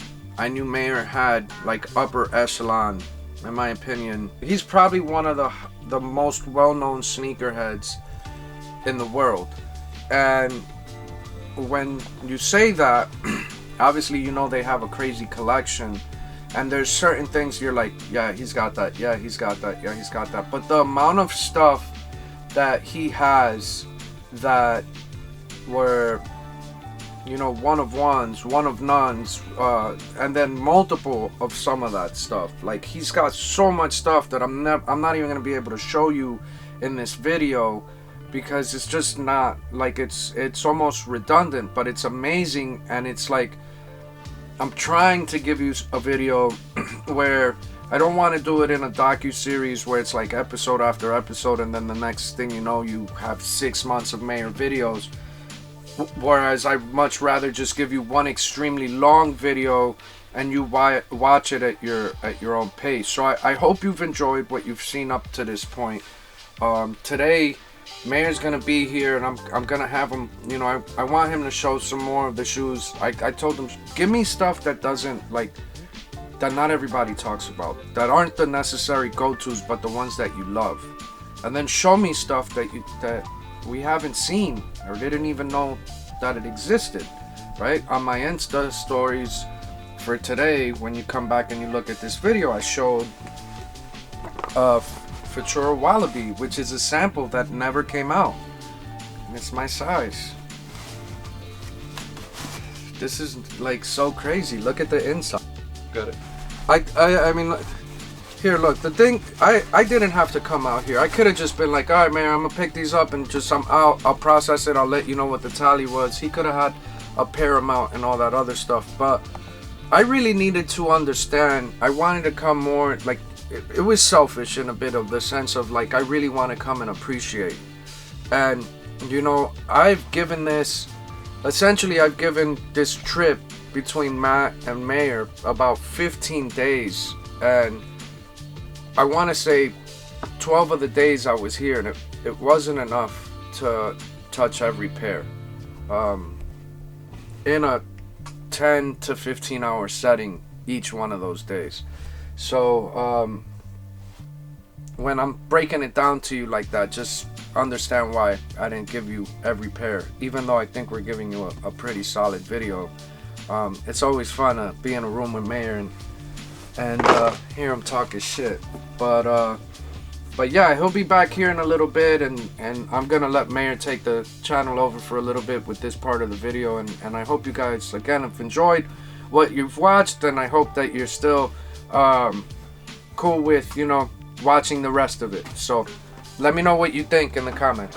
That clock Air Force, without the box, just turned it into a $7,000 shoe. That's what it goes for with the box. Yeah. Wow. We're gonna send some of these to the people when they buy some shoes. My brother Clark Kent designed the Air Force Burrow Pack, and they made me a special box for it. This is all the pairs. Oh nah, bro. Look at the Bronx joint though.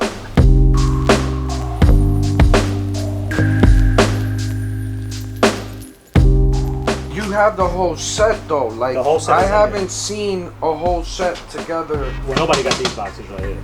Probably just Clark. Oh nah. You know, I'm from the Bronx, baby, so. Go to Queens, John.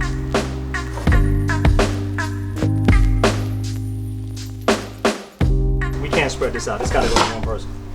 Yeah, I wouldn't want to sell this. Just gotta go to one person. You can't Yeah, I break this wouldn't want to break this pack. That's a safe. out. You know, the box is a little beat up, so we gotta figure it out, but you'll never see this again. You can probably restore the side of the box. That's a little fucked up. Shit been sitting in a storage unit for like 5-6 years, so maybe 8 years.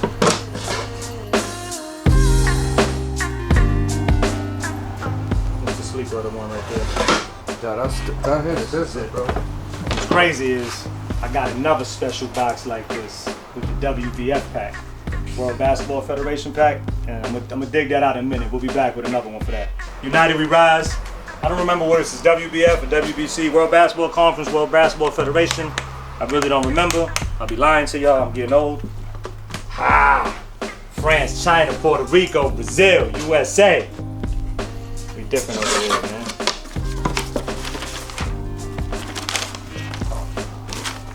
France on the back. Big group, man.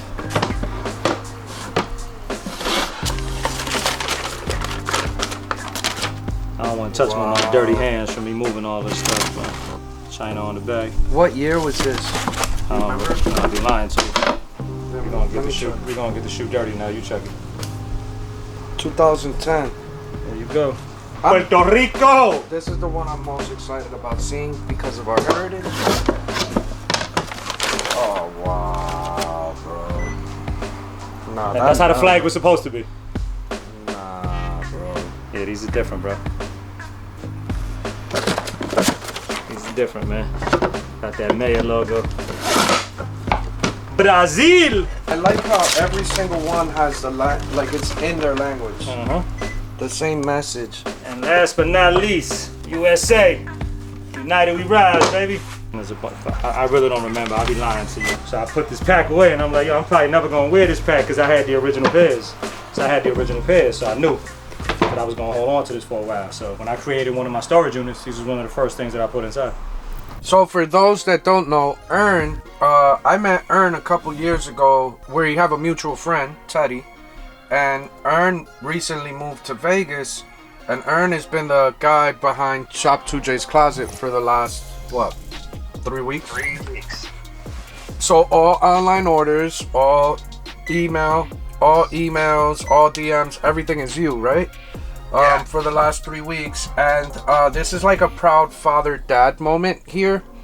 We're releasing tie-dye shirts today, right? Yep. And you're there by yourself and you folded all these shirts and you're about to launch. But I have a small request.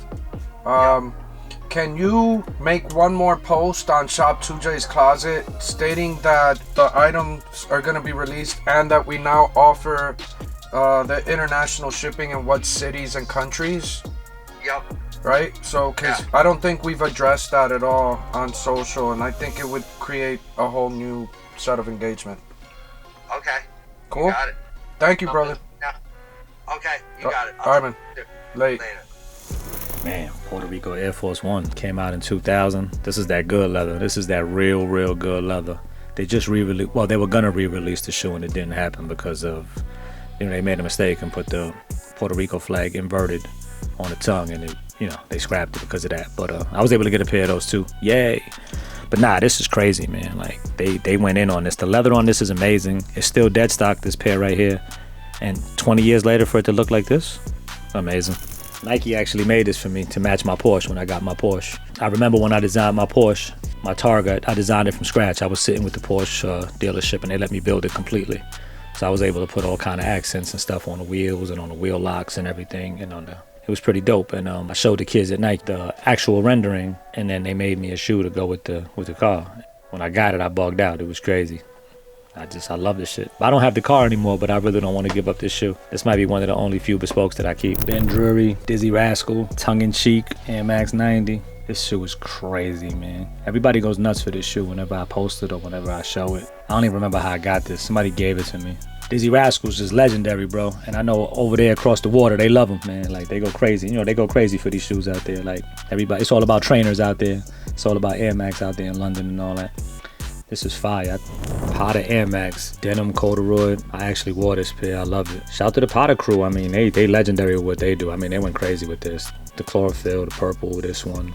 I think they did them Friends and Family, a black and a white one. I didn't get them. I was going crazy. I was on the hunt for them. Wasn't able to get them. Anything with denim, you got me. So it's not even a question. Shout out to the Potter family. Air Force One, made to replica Air Force One, the president's plane. This came out when Obama was president. Air Force One's my favorite shoe. So once you see an Air Force One and they designed it to the actual Air Force One plane, no brainer for me. Leather wrap midsole, tastefully done. I think this was the 30th anniversary of the Air Force One, probably right around that time. That's why I got the 3X's on the Dubray. This is fire. PlayStation Hirachi. Shout to Ronnie. Man, this was when Friends and Family was really Friends and Family. They used to have like seating booths and seating suites at All-Star Weekend and stuff like that. And that's when they used to give out stuff like this. And I used to be nervous, like, damn, am I ever going to be cool enough to get stuff like this? Like, I was real nervous. I never thought I was going to be that cool. And actually, a friend of mine introduced me to Ronnie. And I didn't think Ron liked me. To this day, I don't know if he likes me or not. But we had a couple of decent conversations and he wound up taking care of me on a few things. And I really, really appreciate it. It's another shoe, man. Do I want to part with this? You guys are making this shit hard. Stop showing me shoes. I'm not going to want to get rid of them. One of the best Air Forces I've ever seen, probably. 2004 Olympic I think this was going to be the podium shoe in 2004, and they wound up scrapping it. I don't know why, but they got the rings on the side. I just had to have it, and one of the Nike people gave it to me. Like, I had to have this. It was crazy. You know, back in 2004, different color swooshes, had a red swoosh on the inside, blue on the out. Like I said, the Olympic rings, which is special. I had to have this. And that's that old Dubre, the 2004 Dubre on there. But yeah, imagine if this would have been the podium shoe back then. This was hard. Just never came out. So I figured, I only know a few people that have this shoe. I've probably seen it 2 or 3 other times. Look at this shit, bro.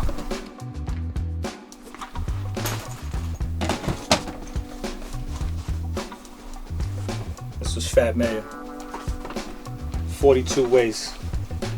So you was a size 42. 42 waist, bro. Look at this shit. Then you had the Levi denim.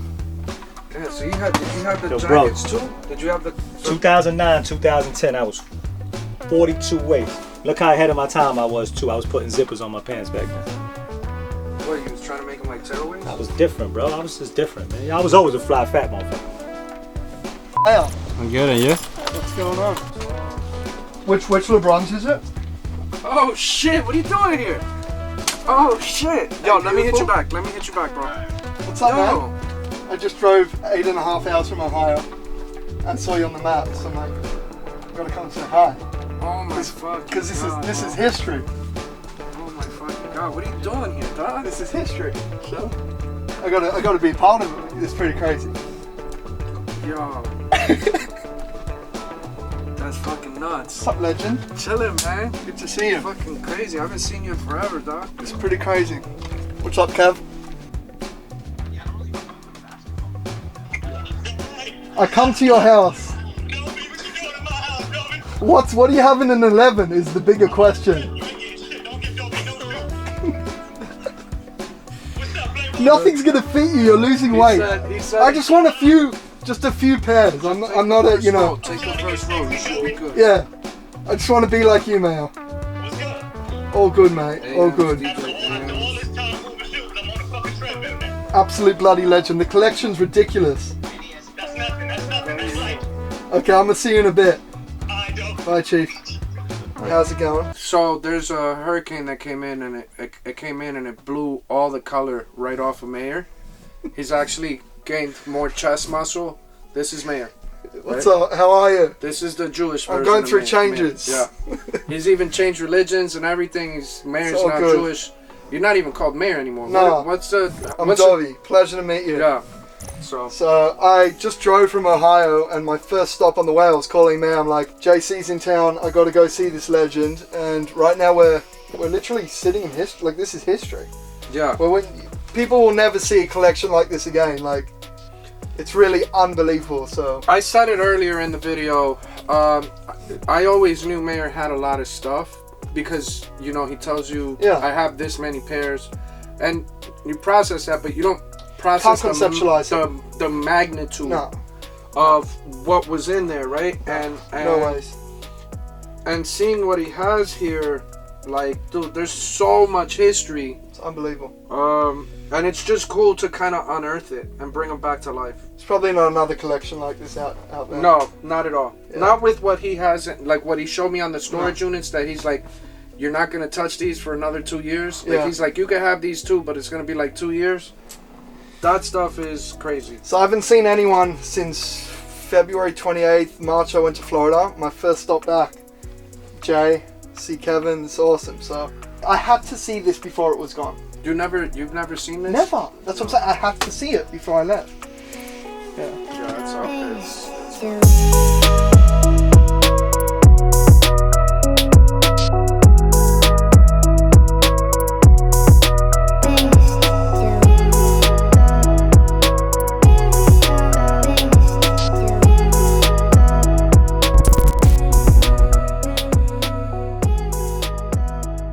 Day 7, at Mayor's crib. Coming in today, I was at 1,200 pairs that I've processed.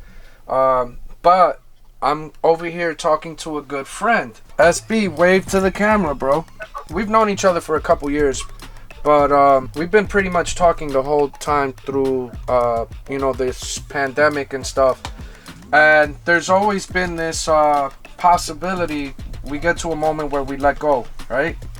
And Chris was mentioning to me that he's thinking about letting go, but he wants to figure out a creative way to generate some revenue to help skateboard shops and skateboard parks in Jersey, right? Go ahead. It's hard to let go sometimes. You know, you need the right person to talk to, and 2J's, you know, soothed me, calmed me down, you know, try to get me to a place where I'm ready to use the pairs and my collection and utilize it in a good way to help people, and of course to help myself, and maybe let some things that I've been hoarding and keeping from the community back out in the community. You know what I'm saying? So you're saying I need to come back to Jersey after I leave Jersey, and so after the 6 year cool? Yeah, because I'm gonna need you to have to like hold my hand and rub my back, you know, as we're packing some of this stuff away. It's not gonna be easy. No, it's not. Well, there you have it. Another big time sneaker collector letting go of some pairs, but he's gonna have some good come out of it. We're not selling everything. Just all the ones that I point at. Yeah, just whatever 2J puts me in a headlock and it drags out of the, you know. Couple hundred pairs, some light. But if we're gonna do it, we gotta do it with the right people. That's it. You know what I'm saying? No, I can dig it, bro. I'm humbled by that.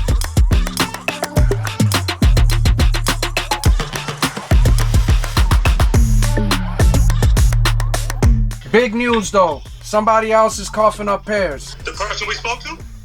Another one. Who? He's doing it for sure? Tell him I need that whatchamacallit. Tell him let me get that, for real. Alright. No, tell him for real. Yeah. No, that should be a gift to the king. Alright, say less. I'll hit him. Tell him right now, that should be a gift to the king. No question. I'll press him, Tell him B. that should be a gift to the king. Record this shit. That should be a gift to the fucking king. Send me that shoe. Please. Thank you. I need that in my motherfucking life, bro. Send that. Say less, bro. I'll talk to you in a minute.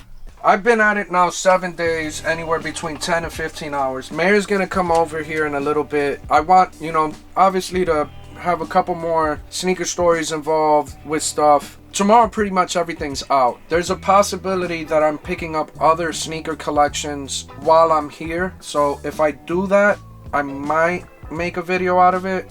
I might not, just depending on time, based off of where I gotta go. But a lot of crazy stuff. There's been some amazing pairs that I've been trying, like I mentioned before, to post stuff that I know is not going to be on the YouTube channel in my Insta stories. It's been a lot of fun. It's been awesome to see all the positive comments that have been going on behind that, and to get all these shoes to Urban Necessities before the 6 year is going to be fun to see stuff. And I've been pricing stuff for under like StockX and Go, based off of conditions, not having boxes, and just because we both had an understanding we were gonna have to price it for less, because there's no boxes with a lot of this stuff. So hope you guys have enjoyed the video up until this point. Let me know what you guys think in the comment section. If you could do me a favor, you know, I'm getting back on the channel. I'm gonna try to be a little bit more aggressive with posting. Go ahead and share the page or the channel with your friends and family. I could get all the help. I need all the help I could get with it. So again, I hope you guys have liked what you've seen so far, and if there's anything that you would have changed, go ahead and write it down below. What else is there to do in life but travel the world, finding shoes and eating Big Macs all over the place? That'll be the part where we fight. You go eat a Big Mac, I go to every local gym. I'm working out fucking Big Shot Diesel. Those guys that be slapping each other in Russia, you know that slap festival shit? Right. Hell no, I'd be scared to death. I'd do a slap fest with you if I had to. Yo, bro, shit, you can go first, no problem. We might. I mean, I know I'm a little small, bro, but I got hands of stone too. Don't get it twisted, bro. Yeah, I'm gonna tell you in person who it was. Yo, I slapped the shit out of somebody one time, and I'm gonna put them on live with you. I mean, I'm gonna put them on FaceTime, and they're gonna tell you. You know, we're super cool now. Yo, I slapped this motherfucker so hard, right? But I hit it with the bottom of my hand, like right here. Oh, that's fucked up. That's not fair. That's not the part you're supposed to. I meant the bitch slap. I ain't gonna lie, but I hit him so hard, yo, his fucking eye went like this, bro. Oh, off a slap? Off a slap. Oh wow. gonna tell you who it is later. You hit people with cheat codes on slap No, sessions. it's an accident. I swear I didn't mean to hit him that hard. I meant to hit him, but not that hard. I'm dead. Do you do when you do? That was Fat Man. Got you. Do you do baby powder before the slap or just? Only with Jen. I'm dead. See you later. Alright, bro. Like. Nah, bro. I got the house. I'm telling you, I got this house. It's the one right here in the middle. This guy. You don't like the house? Stop it, man. Testing. I cannot stand JC. He's a pain in the ass. He's in my house stealing everything in his size. In my house, I mean. Did I say his house or my house? Well, it should be his house. He's been here for so fucking long. Talk to me about that shoe, bro. This lovely shoe right here. I remember I was approaching 1,000 Air Force Ones. And I was talking to Clark and somebody else. And I'm like, yo, I'm almost at 1,000 Air Forces. And a phone call was made, and they were like, yo, when you get to 999, let me know. So I literally went to the store and bought like 3 pair of white-on-white Air Forces. And I'm like, all right, I'm at 999. They was like, don't buy no more shoes. So I guess it was done already. And they made a pair for me, and they made something else for somebody else that day too. Well, they presented us our shoes together. Kevin Hunter, Wendy Williams' ex-husband, they gave him a shoe to match his car or something. But this day, they presented me at 21 Mercer. They made me a 1-of-1 Air Force One for my 1,000th pair. And it says Air Force One right there. And it has the number 1. And then it has a bunch of little number 1s that look like doggy bones. But there's literally 1,000 number 1s on both shoes. Now, we were on a live stream earlier today, and I told you I had found the shoe, and you had mentioned you counted them. You had somebody count them? I had Coco count them. Yeah, I made Coco sit there and count every individual number 1. Yeah. Was it short? No, it was right on. It was right on. We had to count it twice. Well, he had to count it twice. It was right on. The crazy part is that, I mean, I'll show you later on, that the swoosh, the back tab, and the tongue glow in the dark. Oh, wow. Yeah. I mean, if you want to experiment, I'll hold it to the light, and then we'll come back and do it to make it look good. But yeah, it lights up. It's all glow in the dark right there, so it's kind of dope. I mean, this was an ill gift. I remember when I got the shoe, I was bugging. The box came, and I opened the box up, and there's a big wooden box that it came in, and this is my 1,000th Air Force One ever. How many pairs of Air Force Ones do you think you have now? That I've had in my life, or that I have now? In my life, I probably had over 1,800 Air Force Ones. I mean, that's including hundreds and hundreds and maybe thousands of white-on-whites. And, well, actually, you got to go more if you do the white-on-whites, because I've had so many. I mean, I'm sitting on 90 white-on-whites now. Like, I buy white-on-whites every time I go outside. Yeah, I saw a section here. You have like about 10 pairs just stacked on top of each other, highs and 10 pairs of lows. I had the lunar bottom lows. Yeah, I love those. They don't fit me anymore. It sucks. But in my house, well, you see me the other day. We were shopping. Right. And what did I do? You I walked out bought with a pair of white-on-whites. Yeah.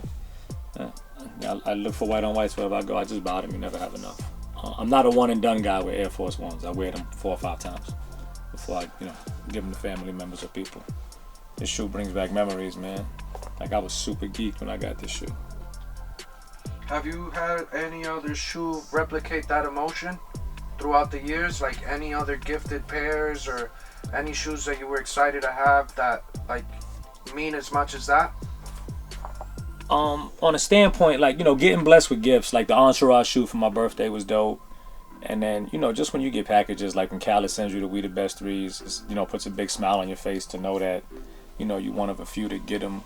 When Reggie sends those shoes over from Jordan Brand, like, when you get them shoes and you be like, oh shit, I can't believe I got this. Like, it's crazy. He sent me the Justin Timberlake, the Jordan joint, the Justin Timberlake 3, the Tinker 3. Yeah. And I thought it was just a regular 3. I look on the inside, it's got the fucking, on the inner part of the shoe, it's got the date to the Super Bowl and everything. And it's like, there's just so much special shit that you get from them. Like when I got the Jeter 11, being the biggest Yankee fan in the world. When I got my one-of-one Air Force One with the Yankees on it, with the retired numbers and the active players from their 27th World Series, that was special. That LeBron that you got. Shit, I even got Yankee seats in my baller room here. It's just so dirty in there, I won't pull them out and show them to you. But I mean, maybe I'll pull them out when we get the shoes out of here. I'll sit on them and start crying. I'm not gonna cry, y'all. You got a LeBron, like a 27 Yeah, You've shown that yeah, one a yeah, few yeah. times too. Yeah, that was dope too to get that. Yeah, but I finagled that from somebody. I think that was supposed to go to somebody else on the Yankees that wears a 9.5. I want to know why Yankee player got a small foot like that. But yeah, I finessed that one from somebody, and so that one wasn't given particularly to me, but you know, it landed in the right hands. But yeah, this is special, bro. It's a special shoe right here.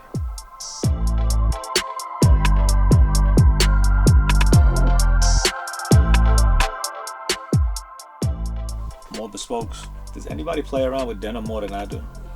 I think on behalf of all Puerto Ricans across the world, I got diamond Dubrays on these. Shout out to my jeweler, Mike. Mike he's the a nice jeweler. guy, bro. Mike is a very nice guy. He made me diamond Dubrays. He made me. I have sets all over the place. I gotta find them.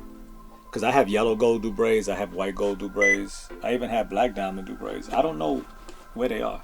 I gotta find them. So yeah, you know, I always play around with my bespokes. You know, this is denim and reverse denim. I wanted a selvage look, so I put that on the back tab. I wanted to do something like a Levi inspired, so I went with the brown leather for the brown Levi patch. This one isn't Levi denim, no. This was just regular denim that a Nike Lab had, so I did that. And I made this gold shoe to resemble a watch that I had. You still have the watch? No, actually, I traded that watch in when I got the Arabic dial. The platinum, I remember you yeah. wore that in Dubai. Yeah, I traded that for that, and then I added a few dollars, of course. Yeah, so I got the diamond Dubrays on this. This was supposed to have see, I wasn't using my brain. I was supposed to put the yellow gold ones on here. Still looks good. Nah, though, this bro. is fire. I love this. I love this material. I saw That this suede material. is amazing. Like Yeah. I processed that one in the system, and I couldn't help but keep touching the liner of it. It's just that suede feels extremely different than anything else I've seen on a shoe. Make sure you wear high top socks. Yeah, Because stand this, socks. you gotta definitely wear some stance. You can't wear the stance no shows with this. You gotta wear the high socks because Right. this suede will cut your feet up. That's I learned that the hard way. I've learned that the cashmere shoe, you could definitely wear it like this, but this is gonna be a little rough on the feet. I'm nice. This is when I used to put my design test, you know, my design skills to the test, man. Like, this is fire.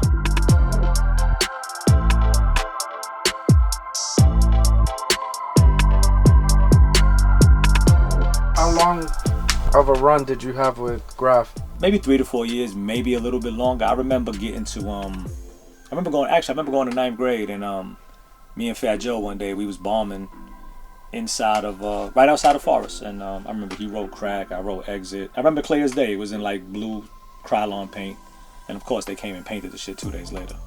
But that's before Joe Crack was Joe Crack, and you know, and Mayor was Mayor. We were just 9th graders who were very loose, to say the least. You made your own tag? That No, actually, I mastered how to tag it, but my tag was done by my man Dubs, Charlie Dubs, and my man Dubs NYC, Charlie Dubs. That's my guy. He did my logo for me. All my friends are dead or in jail, boss. I'm not even joking. Okay. All my friends are dead or in jail. Okay.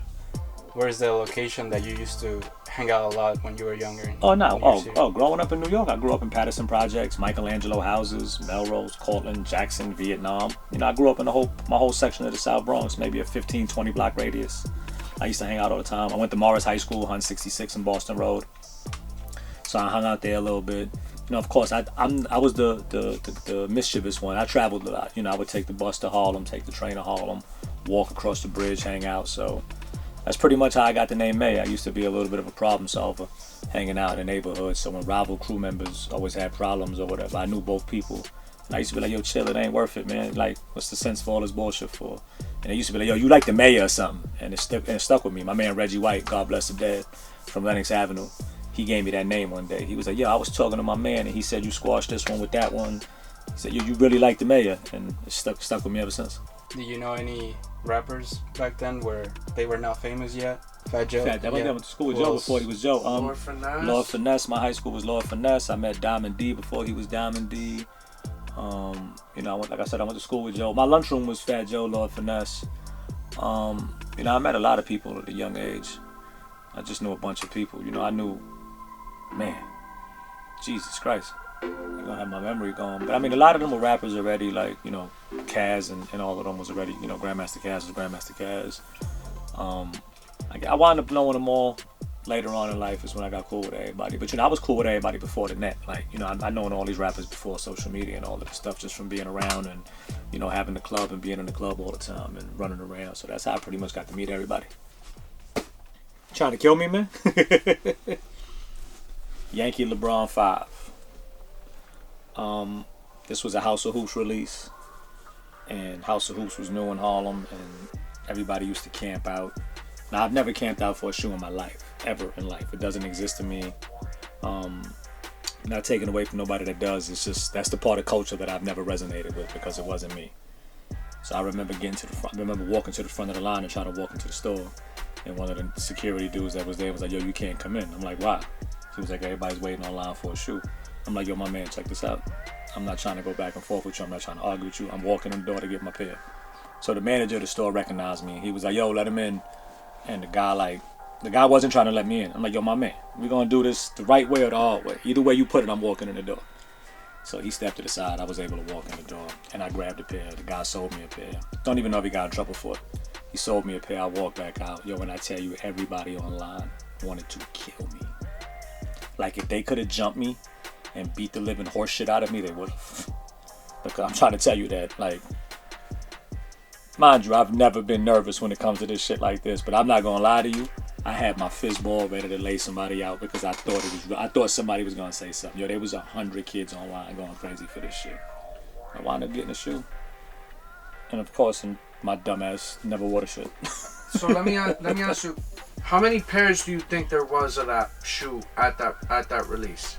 I really don't remember. I'll be lying to you. I just know that the shoe was coming. It was one of those, yo, they got this Yankee shoe coming out at House of Hoops. And I'm like, yo, there's no way in the world I'm not getting a Yankee shoe. And like I said, the line was around the corner. The line was like down the block. It was crazy. And I was just like, yo, I didn't do it in a malicious fashion. I'm like, yo, my man, I walked up to the line. But just I guess the way I came at him, he didn't like it. And the way he came back at me, that shit just had me ready to just go. Well, I could see it from both sides, right? Because most times the guys that are holding the door are not employees that are normally there. They're normally third party, right, there for just the event or this particular release. And they're not sneakerheads. Right. And this is before Nike hires their own security. Like, shout out to AJ and them. Like, Nike has designated security now. And believe it or not, in New York it works because they have relationships with all the kids that camp out or get online. Right. And the kids listen now. It's a respecting. Like, yo, you act out of order, I'm not going to let you get the shoe at all.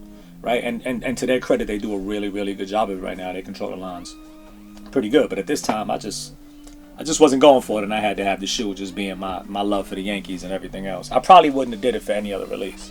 So I'm going to ask this because I know that at this part of the video with the commentary about what you said about this particular release, it's gonna get asked, right, in the comment section. I already know. Mm-hmm. So I'm just gonna ask the question on behalf of the guy or girl that's watching the video and is like, well, what do you think it was about your body of work in the sneaker game that allows you to be able to kind of not have to put in that grunt work of standing in a line? Because I know you've mentioned, I mean, from the second I met you, we've had this conversation a couple of times, but not everybody's there, and I just want people to know why. I mean, call it my age, call it my years in the game. It's that part of life never existed to me. I've been getting sneakers from stores since Jordans came out on Wednesdays, and then kids started to cut school, so they changed it to Saturdays. Like, I've been doing this. My body different when it comes to shoes. I've been doing this a long time. It's just years of dedication and work and building relationships with people that allowed me not to be able to wait. It could be a life, and the line was around the corner.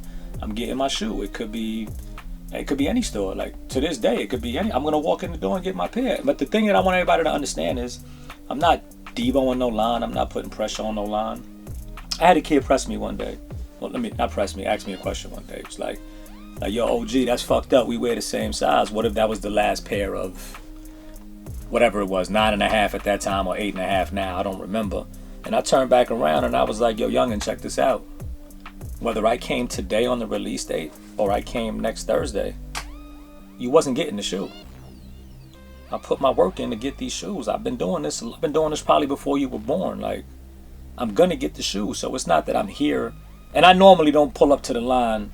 Like, if there's a line or a release at, a Nike Lab or a Concepts or a store that I'm getting something from, Extra Butter or whatever, I don't pull up the day when the line's around the corner or the release is outside. I never did that. That's whack. That's just trying to flex and show your muscle for nothing. Like, that's whack. I normally pull up at the end of the day or the next day. Or sometimes I ask them, can I pick it up a day early just because so I don't have to deal with anybody saying something. They always tell me no to that. Like, I give the stores credit. They always tell me no to the day before. So, and I just want everybody to understand that it's not, it was never a part of my culture, bro. I could tell you people that, like... Well, I think you went, to add to what you're saying, I think you went about it in a different way. And this is what the guy or girl may or may not understand, but I see it because, being in business myself and being a sneakerhead myself, you're working really hard to build relationships with these brands, and you're spending your hard-earned money in these stores. So you're not just buying the shoe. Everywhere I've ever seen you shop, you're buying more than one item. Yeah. And you've been doing that for, man, before I could even... I get it, but again, it's just not my dollar. Like, to the big brands, when you look at the Dior's of the world and the Louis Vuittons and all that and the Gucci's, I flex my dollar weight because that's what they like, right? So, I think that part of the world likes that, and that's how they gauge you and judge you. My sneaker spend is only because I'm probably older, right? Or, I pride myself on GRs, so I buy a lot of GRs. But everybody that's at that same line for the same shoe has spent that same dollar amount the last 15, 20 releases that I have. Just because I spent it before, like, I don't think that should put me in front of anybody else, right? So because it's a regular retail game. Let's just say, for sake of conversation, you spend $5,000 every 3 months in a store for 15 years. You don't think that you should have... I think it's stuff like that. Well, but I expect to get held down just because of the... But you know what's funny? I built those relationships with the stores before I spent $5,000 every 3 months at the store, or $5,000 a month at that store, or whatever the case may be. We're inflating numbers here. I don't spend that kind of money. I don't want everybody to think that I'm this like super duper rich dude that just acquires shoes, because I bust my ass and I work every day. I got here late today because I was working.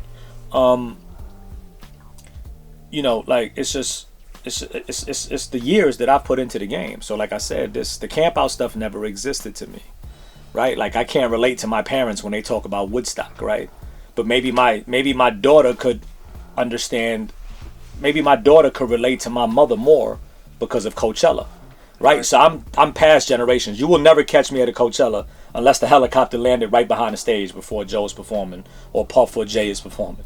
That's the only way you catching me at Coachella, right? So maybe my child could relate to that more because they go do that with my mother. You know what I'm saying? Like, I can't relate. So certain generations, just, you be like, yo, you look at it like it's crazy. The camp out, as much as I respect it, I'm like, yo, y'all are crazy. You stand online for 4 days before bots and all that. You stand online for 4 days to buy a pair of sneakers for $150. You sell a shoe for $400.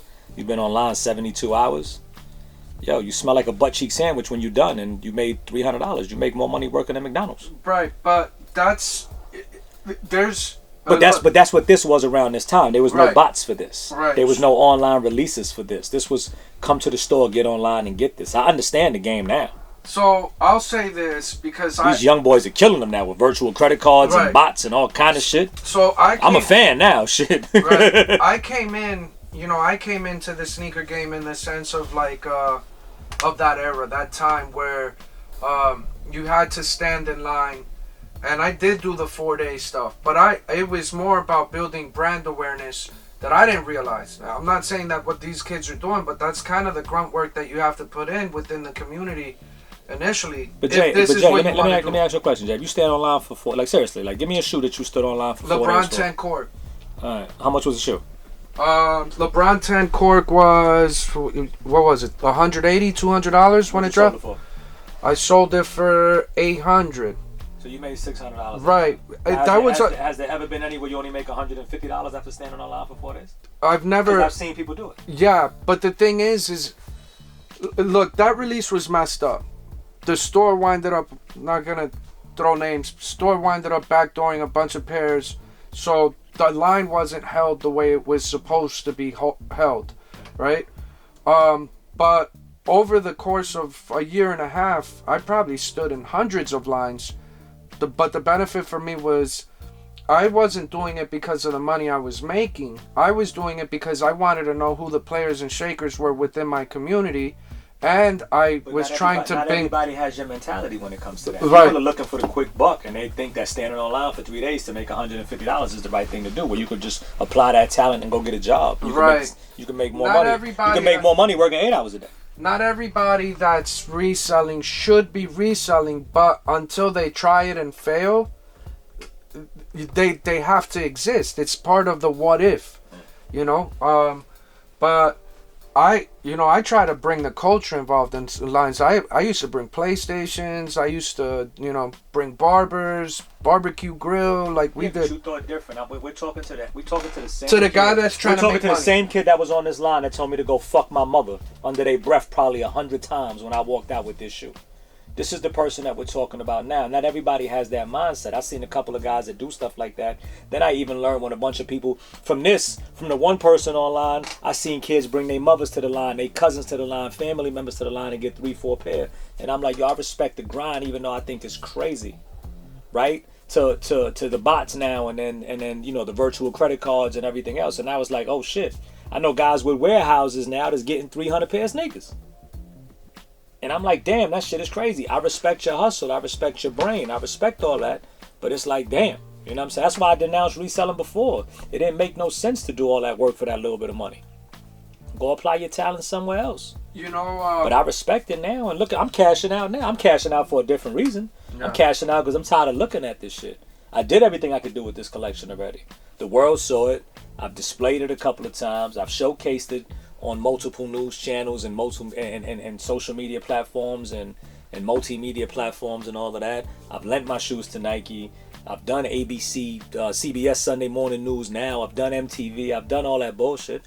There's no sense in looking at this room anymore when the stuff doesn't fit. I can't wear this shit. Like, I can't put this shit on. I could put 4 fingers inside of my shoe when I put the shoe on. It's crazy. So it doesn't fit anymore. So get rid of it and capitalize off it and create some generational wealth off of it. Get some properties, clear off my property, be debt free. Leave some stuff for my kids. I'm not going to rebuy shoes with this money. I'm not going to do all that. And what people also fail to realize is, ladies and gentlemen, I'm not done yet. My other house still has 700 pair of sneakers in it, 800 pair of sneakers in it. Like, it's still all the off-white shit. It's still everything over there. It's still all the Jordan brand stuff. It's still everything. Like, everything is still over there. I have another go-around at this if I want. I even have another cash-out plan. Maybe on my 50th birthday, September 12th, when I turn 50, maybe 2J's has my whole collection in his store ready to go after that. You never know. And I wear white on whites and a couple of Air Maxes for the rest of my life. You never know. That's when you move to Vegas. You know what I'm saying? I've put my foot in this game, y'all. Like, for real. I've really put my foot in this game. There'll never be another mayor, bro. There'll never be another mayor. You're not gonna be able to pull this out and do shit like this and pull out Italian leather shoes from 2004 and pull out white on whites from a different year, and in the same token pull out PEs that the world can't get, and pull out shoes that they didn't make for men, and pull out all kind of crazy shit, right? And this is just one section. I could walk around this room and pull out general release shoes, 25 years old, 28 years old, 17 years old. It's never gonna be another mayor, and I say that shit in the most humble fashion. And ladies and gentlemen, please don't try to do it, because this shit is gonna drive you crazy. Yeah, I'm gonna say a couple of things to add to that. Look, you're with what you talked about, showed in this, what you brought from the storage that, like, you're not showing. That's a different one. Right, that's a whole different conversation. That's my kid's cash out. Right. And then on top of that, what you have at the other house, you're over 4,000 pairs, right? Yeah. It's one thing to say 4,000 pairs. It's another thing to see 4,000 pairs. But then it's the totality of what those 4,000 pairs are. I've always, before this trip, I've always, when people ask me, yo, who are your 5 best, who do you think the 5 best collectors are? And from a social media standpoint, the people that have shown their body of work, I always put you in, like, I always tell everybody the same thing. My top 5 doesn't have a numerical order, right? But coming here and seeing it, and then getting an understanding, and then seeing the variety, you're by far number 1. It's not even close. Like, bro, you got a whole room where the app, like, and we're not even gonna show that room, but there's a whole room where every shoe in the room is 10 bands or more. 400 pairs, that's 4 M's. Like, that's not counting, like, where I'm at in this room so far, I'm at like 1,340 pairs of the 2,300 pairs that are coming. No numbers, please. No, but like, it's a wild number, bro. Like, it's bigger than what we both thought it was gonna be. Yes, by far. So I think your collection, like, you know, if I had to put a number at it, you're like way. It's like NBA league league veteran minimum type numbers. You're like it to see the way that you went in 25 to 30 years, like your grind to where you got to get here was very different than the other people that I have on this top 5, because the other people that are in their top 5, and I mean no disrespect to their time, energy, or effort that they've put in, because there is time, energy, and effort, but they bought their collection. Right. I'm not saying you didn't buy your pairs, but you worked different for your collection than they've just basically, all right, these are the ones I should have. Let me go ahead and just find it wherever it is and buy it. Yeah. You actually did legwork. It's an honor and a blessing to be seated by these companies way before, I can't say it enough, way before social media, way before anything else. It's an honor, a privilege, a pleasure, and it puts a big smile on my face to be considered in one of the top elite categories by a brand when you're not a celebrity, when you're not an athlete, when you didn't accomplish shit in life on any famous platform. To be seated and treated just like the top elite, right? It means something to me. It really does. Like, this shit could almost bring a tear to my eyes sometimes, because for me to get what Stash gets and Futura gets and Clark Kent gets, and you want to throw new names out, and what Fat Joe gets and throw new names out like PJ Tucker and DJ Khaled and stuff like that, and people to be for me to be getting stuff throughout all of those years. So I can go all the way from an era of Fat Joe and Clark Kent all the way to a PJ Tucker now, and I've been taken care of by brands since back then. Stash, Futura, Clark, Ben Baller, DJ AM. I was getting shoes, and I'm just mad from the Bronx, bro. Like, it's still the weirdest, most humblest thing ever. I've never accomplished nothing in life on a famous level, and here I am with shit from brands that everybody else gets. I can make that phone call to the people at certain brands and ask for shit. Now, granted, my stuff used to come in the mail 3-4 boxes every week, every 2 weeks. Amazing. Now I'm older. I have the relationship where I can call and ask. If I'm filming an episode of something, I can call Jordan Brand and be like, yo, they all know I got the heat, but I gotta hit them with something new. 5 pair of PEs come to the door. It's insane. It's like, and then the conversation before that, yo, bro, you mean so much to the brand. People like you are the reasons we have jobs. Yo, that shit hits different. Yeah. They're not, and mind you, like, hey, if you know me, I'm an emotional motherfucker. Like, if you know me, you know that. So shit like that hit me different. You know what I'm saying? That's why when I tell everybody about relationships, yo, bro, don't always call and ask for something. Call and say hi. A week don't go by that I don't hit Reggie. A week didn't go by that I used to hit my man Astor Chambers. You might have heard about him in one of Fab's records back in the days when he goes, I get shoes from Astor you ain't seen in 6 months. You won't see for 6 months. Like, I used to hit the Dawn Baxters, the Josh Porters, the Astor Chambers, the Reggie Saunders. Like, you know, like you hit these people up just to say hi on a regular basis. Like, you know what I'm saying? Like the Jerry Erasmus, who practically single-handedly did Nike basketball in China, you know, after being here doing what he did. Like, you know, my man Will Eberhardt, the Euron Whites. Like, I was able to call these people and just check on them and be like, yo, what's going on? Everything is good, just checking in. So when I do need something, it don't look like I'm asking. You know what I mean? That's key. I remember talking to Trey Hill, owner of A-Life. And I'm like, yo, you're going to sell me every pair of 9.5s that ever come out? And he said, yeah. And I said, yo, remember you said that. And that's what it was. And he was bugged out. He was like, oh shit, wow, you like the guy's really coming through all the time. Yo, you got white on whites and 9.5. I'm sending my assistant, or I'm sending my little brother, or my man's coming to get him, or I'll be there later. To, you know, his releases, to, you know, when A-Life ARC Pumas come out, you know, my phone rang, 15-year anniversary, the phone rings. You know what I mean? Like, yo, Mayo, you know, what address should I send him to? You know, that shit means something, bro. Like, it means something. So from brand to store owner to store manager, yo, like, I did my legwork, bro. I did my legwork. That's why you'll never see this again. I did my work. There wasn't a store owner in the last 25 years, man, that tell you they didn't fuck with Mayor.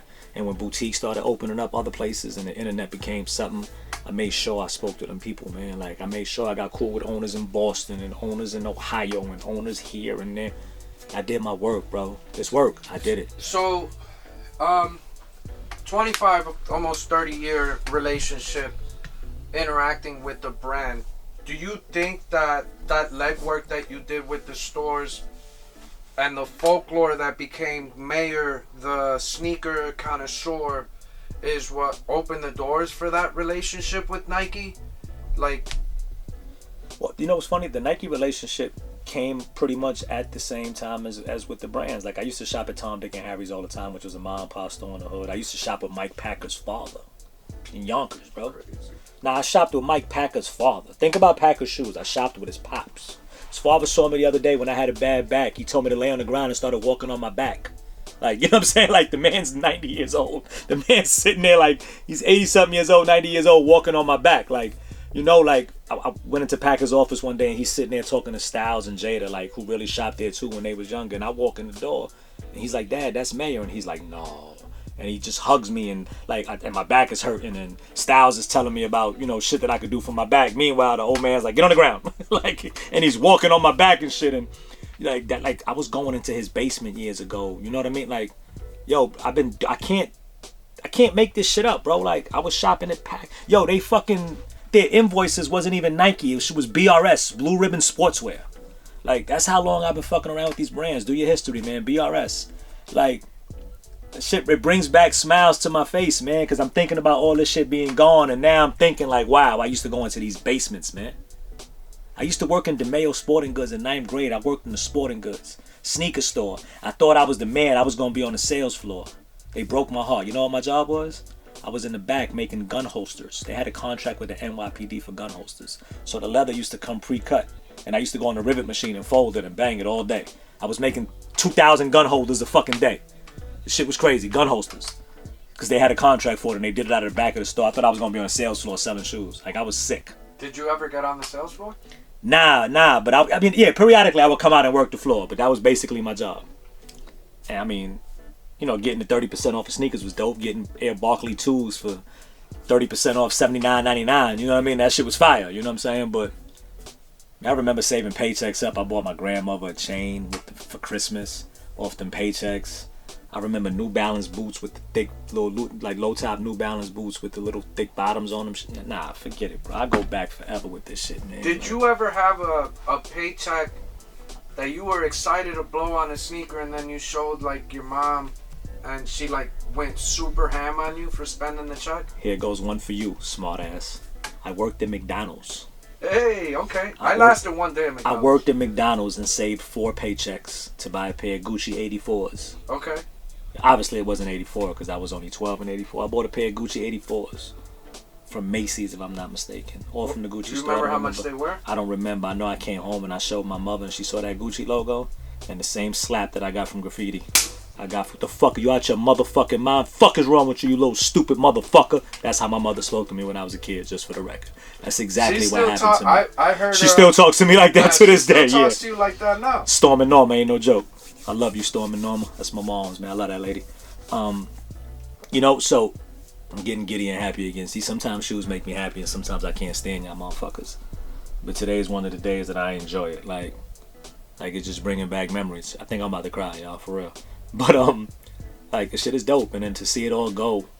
What I'm most geeked about this, and forget the money, right? Because I'm always gonna find a way to make money. People are gonna be able to share my history. Somebody's gonna be able to, yo, I hope everybody grabs the shoe and is like, yo, this is a piece of Mayor's collection. You know, like, that's gonna be dope. Like, that's gonna be fly. We're putting Mayor, so on the templates for every single shoe, the way that people will be able to differentiate it is that it's gonna say Mayor on every single shoe that was in your collection. Will the receipt come like with Mayor? Did you give receipt? I don't know how you do this stuff when you send shoes. We gotta figure that out. We gotta figure something out. Are you gonna put something on a box or whatever? I don't know. Like, I'm gonna be touched behind that, bro. Like, I'm gonna be touched behind the fact that like the world's gonna be able to share my collection. Yeah, it ain't gonna be cheap, but it's gonna be cheaper than everybody else's. Nah, the shit is. It's wild. Nah, it's wild, bro. It's wild. Like, I don't even know if I got anything else more to say but that. If I wrap that shit up in a nutshell right now, like, if this video is 3 hours, there goes your whole gem in 7 minutes, 18 minutes, whatever it was. But nah, like, motherfuckers gonna get to share my collection. Like, I always wanted to sell it to one person and figure something out. But the fact that everybody, like, I can't wait for the Instagram tags and the stories and the reposts, like, yo, this was a piece of Mayor's collection. You know, shout to Urban Necessities, shout to 2J, shout to Mayor. And listen, make sure 2J's gets his flowers now and Urban Necessities gets their flowers now. Because nobody else was going to put the legwork and the time in to do this shit. Because I thought I was going to do it. And I started a Mayor's Closet Instagram and thought I was going to do it. That shit lasted all of 9 days. And I told everybody to go fuck themselves. Like, this ain't normal. You know, you're absolutely right. It's not something. No, you're retarded. No. No, you are. I'll say I was more than excited about the opportunity. Wait, can I ask you one question? Yeah. Real quick. I say this all the time to everybody. Was the oh shit effect when you walked in this door different? I didn't have that moment. You didn't say oh shit? I you knew what it was? Because everybody else be like, yo, get the fuck out of here. I haven't had that moment because you gotta understand, like, think about how many shoes I've touched in the last 8 years. How many shoes have you touched 25 where the average is probably 20 years old though? This is in this magnitude, this is the first. He's insulting me, y'all. He didn't have the oh shit effect. I'm kidding, bro. Here's why I was so geeked about it. It's not the money. It's not the money because logistically what it's going to cost at the price points of our consignment rate, like, for some businesses, they would say this is counterproductive. For some. I was more excited about being able to, it was selfish of me to come here. I wanted to see, touch, feel, say, I saw the history firsthand and I'm reporting on that. This video is a documentation of what that was over what's been. I've been in Jersey now 9 days. I've been in your house 70 hours up until this point. That's it. You know, so to be able to say I had, when it's all said and done, close to 100 hours with this piece of history before it gets seeded out to the world wherever it goes, because this is the shot heard around the world. I honestly feel that you are now going to cause a lot of other people that have been consumed, having everything, to be okay with the letting go aspect. Because if they call you, I want my cut. If they call you, I want my cut. They call you, I want my cut. The unsaid conversation or thought process behind the guy or girl that collects something a lot of is that the day comes where it has to do something else. It has to do something else. And you're showing the world that it's okay. You're showing the world that that's okay. And, like, I'm forever tied. My excitement was forever being tied to that ripple effect. Like, after this video comes out, the world changes in how it collects. The world realizes that it is not physically possible to replicate this. It's not physically possible. People are gonna then understand, like, you can't put in the time, effort, or energy, and you're not gonna easily find or acquire. Buying product has changed. There's no more building those relationships because the turnover is so crazy in retail and brick and mortars and stores come and go. People are now are accepting the fact and are now making the standard resell. I'd rather buy at resell than stand or put in the effort for retail, right? So there's no physical way that someone could justify getting to this. There's no, like, we're talking of less, you're talking less than 1% of the 1% that could do it, if they're even in. So it's like a you know what I mean? It's impossible. So to be tied, that's the part that geeked me, to be tied. And I want to keep doing this because I have to continue documenting and creating and making my system more efficient. And I always want to do what no one else wants to do, because that's what's allowing me to continue my brand growing. And it's never been about the money, and it's also about keeping these people that are watching motivated to keep working, because I'm being put on this fake pedestal myself because I've been able to do all these things, and in reality, bro, it's just been me doing all the stuff no one else wants to do. So was it a lot of work? Did it suck to, you know, sit here? Sure, yeah, but that's life. Now you just said my collection sucks. Nah, I didn't say I'm joking. your collections. Yo, there's a lot of there's a lot of shoes in here that if they were my size, I would definitely be buying the second they hit my store. There's a lot of shoes if they were my size. A lot of those LeBrons. Yo, stop telling me what you're buying. Right. Every time you tell me you want a shoe, I tell you to take it. Yeah, but I can't.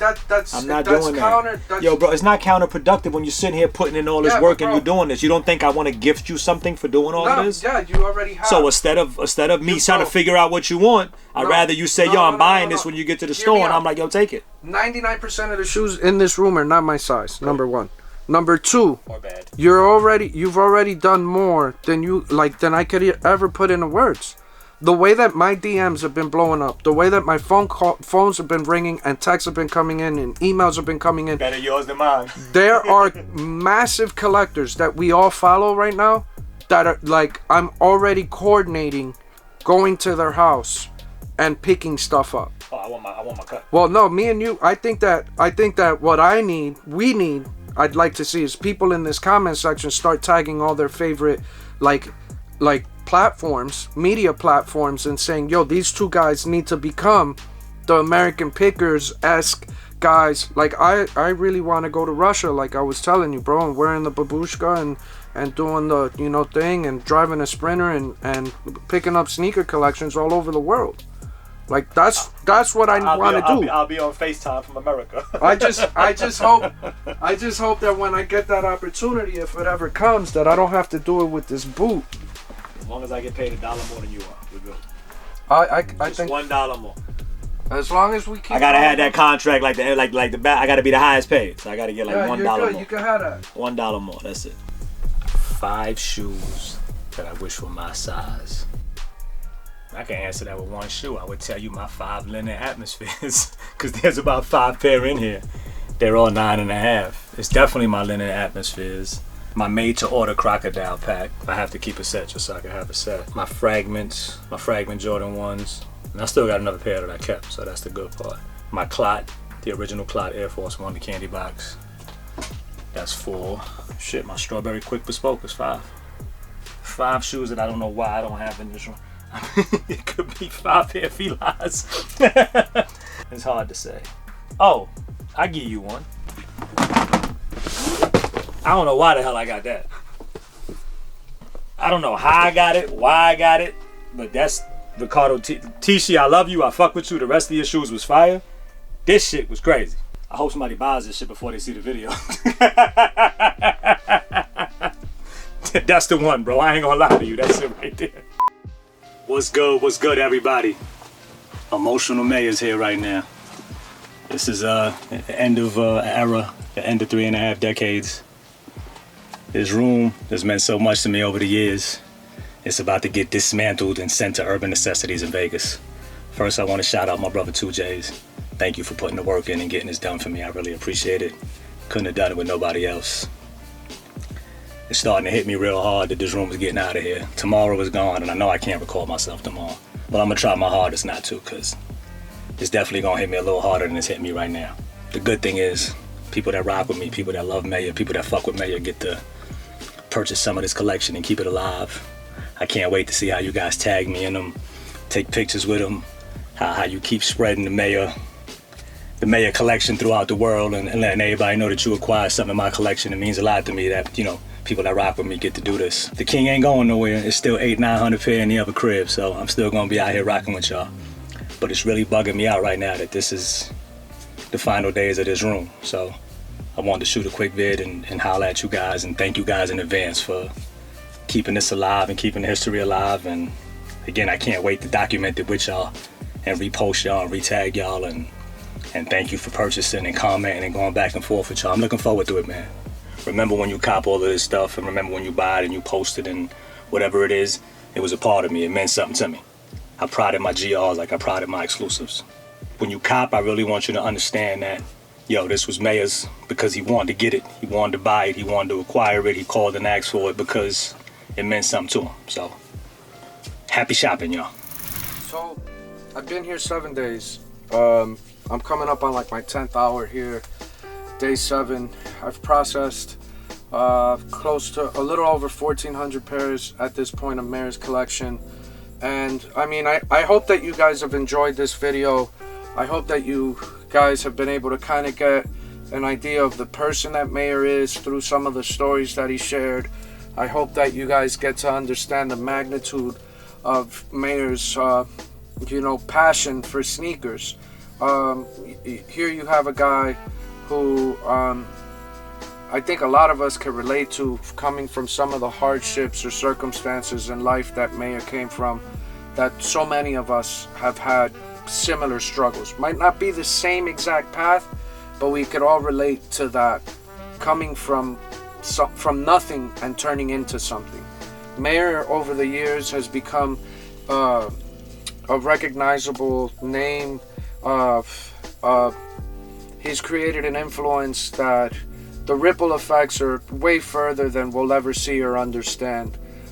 His collection is one for the ages, and the fact that through sneakers I've been able to find somebody who has become a dear friend, and the guy's an icon when it comes to sneakers. To be able to see the rock star or the magic behind, or to be able to see what sneakers meant to him, like this part today, seeing him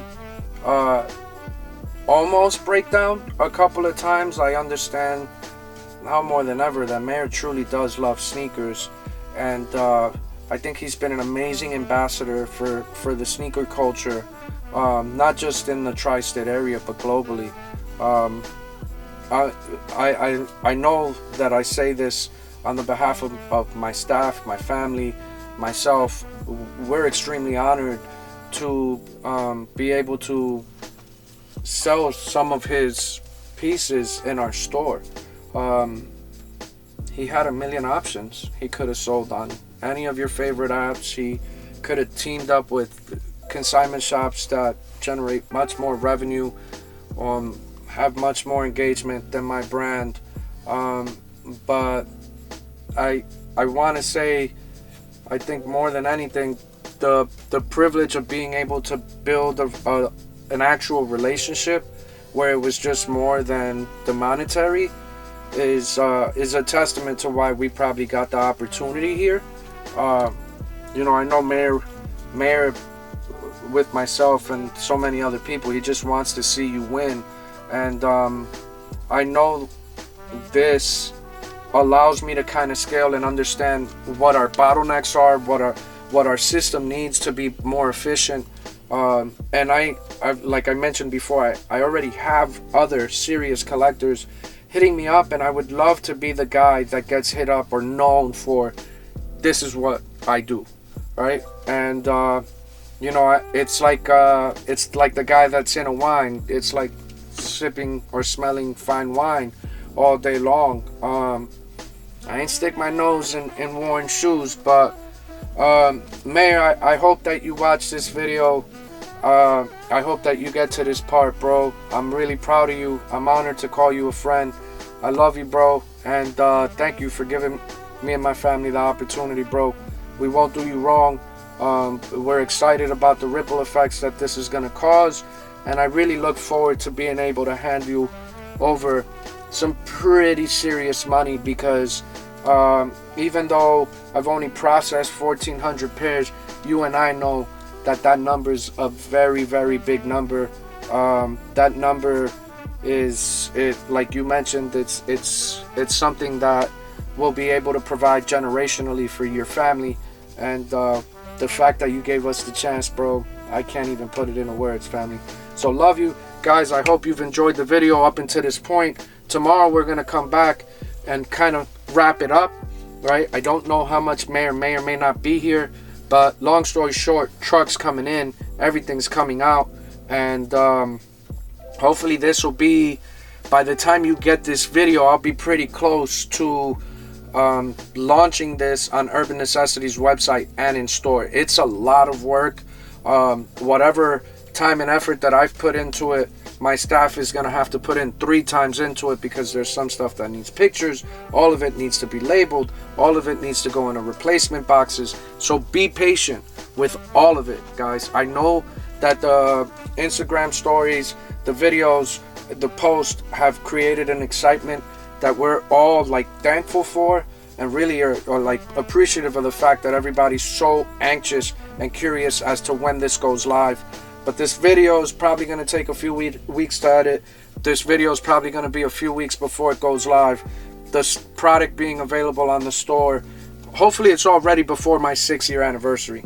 So go back, if you know, like I said, in moderation, watch, you know, 10-20 minutes at a time. Make this a repeat video.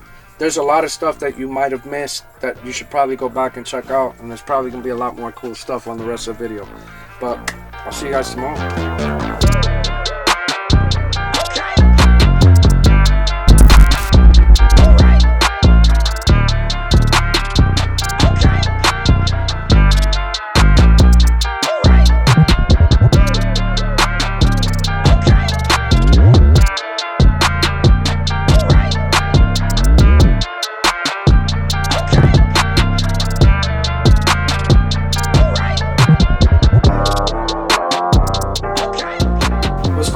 So day 9, finally, you know, we're here taking stuff out of Mayor's closet, essentially. Well, really, it's a basement. You know, it's the dismantling of the collection. This is the part that, one, makes you realize how much time, energy, and effort was put into this. 2, you really get a better understanding of how many pairs this really is once you start moving it. And 3, it's very bittersweet. I mean, again, it's not my collection.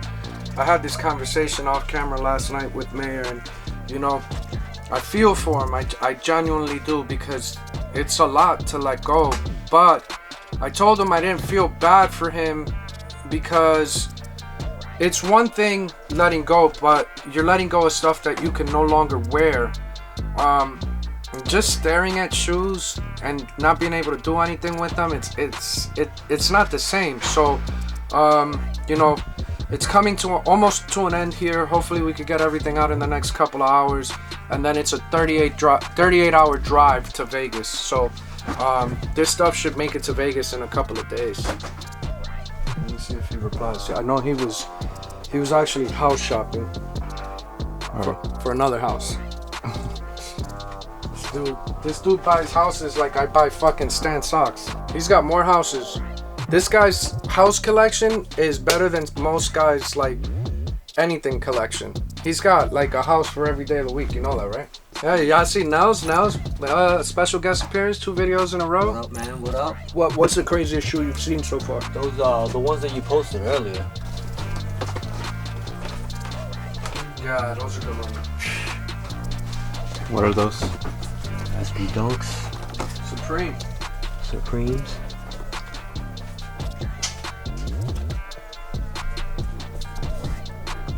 Brand new, bro.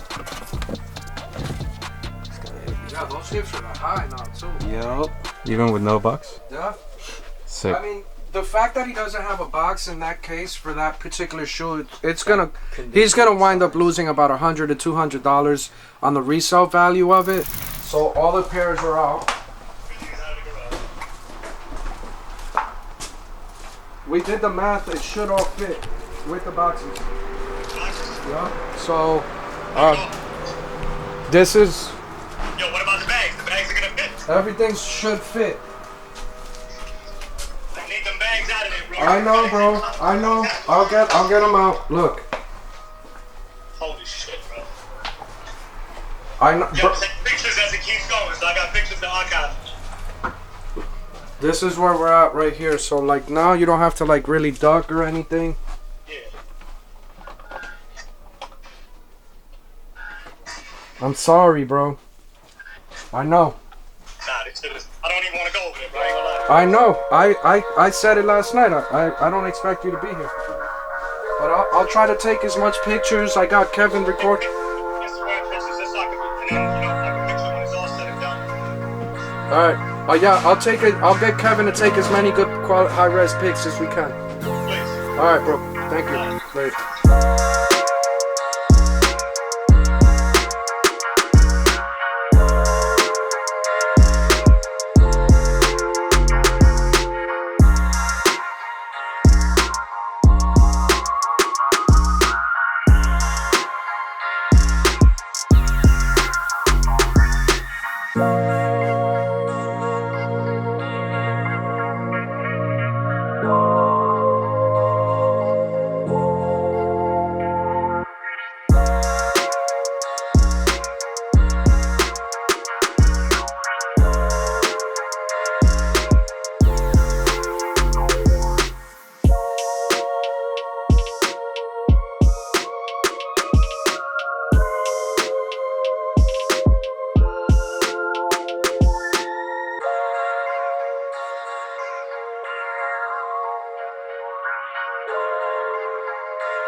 What you're doing is so unique, and just even document that is pretty amazing.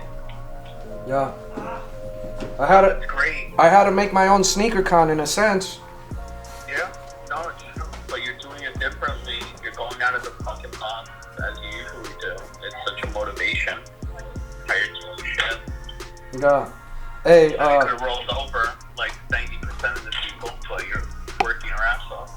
I'm so proud to be a part of this team, Jay. Like, you have no idea, man. nah, it's been Yo, what up, Red? Nelson said what up. It's been cool, bro. Like to hear to hear what you're saying, and I just hope people keep supporting it. They will, man. People are rocking with the brand because, to be honest, they rock with you first. People are coming here and just walking by the store. Oh, snap, this is what they've been talking about. You know? No doubt. Well, I'll see you in a few days, bro. Get the team ready. We're gonna have a lot of stuff to unload on Sunday, and make sure that the consignment intake is ready, and get them a lot of Monster. Yeah, man. Well, they're working. Caesar's coming in extra hours, and he's already agreed to come in next week and work all the consignment days full shift, so Alyssa can be over there with the mayor stuff. Awesome. So the stuff on the wall is the stuff he's keeping? No, I'm taking all that too, except for the hats. The truck is full. I called them and showed them, and I was like, yo, man, I'm gonna fucking cry for you. Right? And I'm like fighting the tears, and he's sitting right next to Fat Joe, because them two are like homies. And last night, when they were talking on FaceTime, I was here, and I was like, yo, let me know when you want me to pull up. I'm ready to pull your shit too. Like, I'm ready to pull your collection too.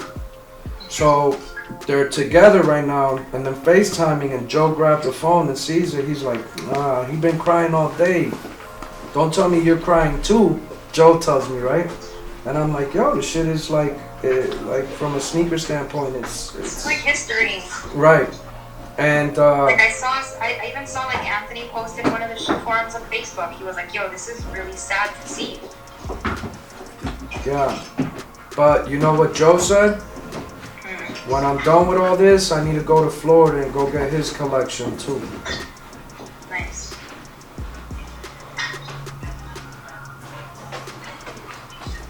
I'll be home in a few days. Yeah. 10 days. This took 10 days of being here pretty much every day from the second I woke up to pretty much when I was like, yeah, it's time to lay it down. To process, to price, to get an understanding logistically of what the needs were going to be, to figure out how many bodies I needed to be able to get this stuff out. And it's going to be a 38-hour drive to Vegas. So today's Wednesday, getting out of here Wednesday night essentially and getting to Vegas Sunday. This stuff's then off the truck Sunday, intaking Sunday, and probably available for sale a week after it got there. The amount of hours I put in, my staff's gonna have to do that by 3, just for the labeling purposes, the putting out shoes that aren't out, making sure that Mayor's closet on Urban Necessities is set up with images and watermarked. You know, this is probably one of the most monumental moments as far as intake goes for me and my brand. And I'm extremely honored, humbled to be able to get the opportunity to do this. I know I've said that a lot throughout this video. Mayor, bro, the trust that you've shown here over the last couple of weeks, the opportunity you've provided for me and my family, bro, I'll never be able to repay you for it. The ripple effect that you've helped us cause in such a little bit of time, and allowing us to be part of this section of your sneaker journey, it's overwhelming and difficult to put into words. You know, you joke all the time. You say, yo, you sound like you're gonna cry every time you talk. I really am fighting tears because I'm so proud of you, bro, for, you know, embarking on this mission over the last couple of years, the last 30 plus years really, and allowing me to kind of, you know, you passed me the baton, and here I am. I'm ready to run. I'm ready to get you this bread. I'm ready to, you know, show the world that we can handle it. You know, I've been preaching to the choir that the consignment intake and the way that we move units is very different. You know, I'm not GOAT, I'm not StockX, I'm not Flight Club, I'm not Stadium, but Urban Necessities is really no joke when it comes to this stuff. And I'm thankful that you see that and that you gave us the opportunity to make $1 with you, bro. I love you. I hope you guys enjoyed this video. Guys, if you can, do me the favor, hit like, comment, share this video for me, because this was legendary.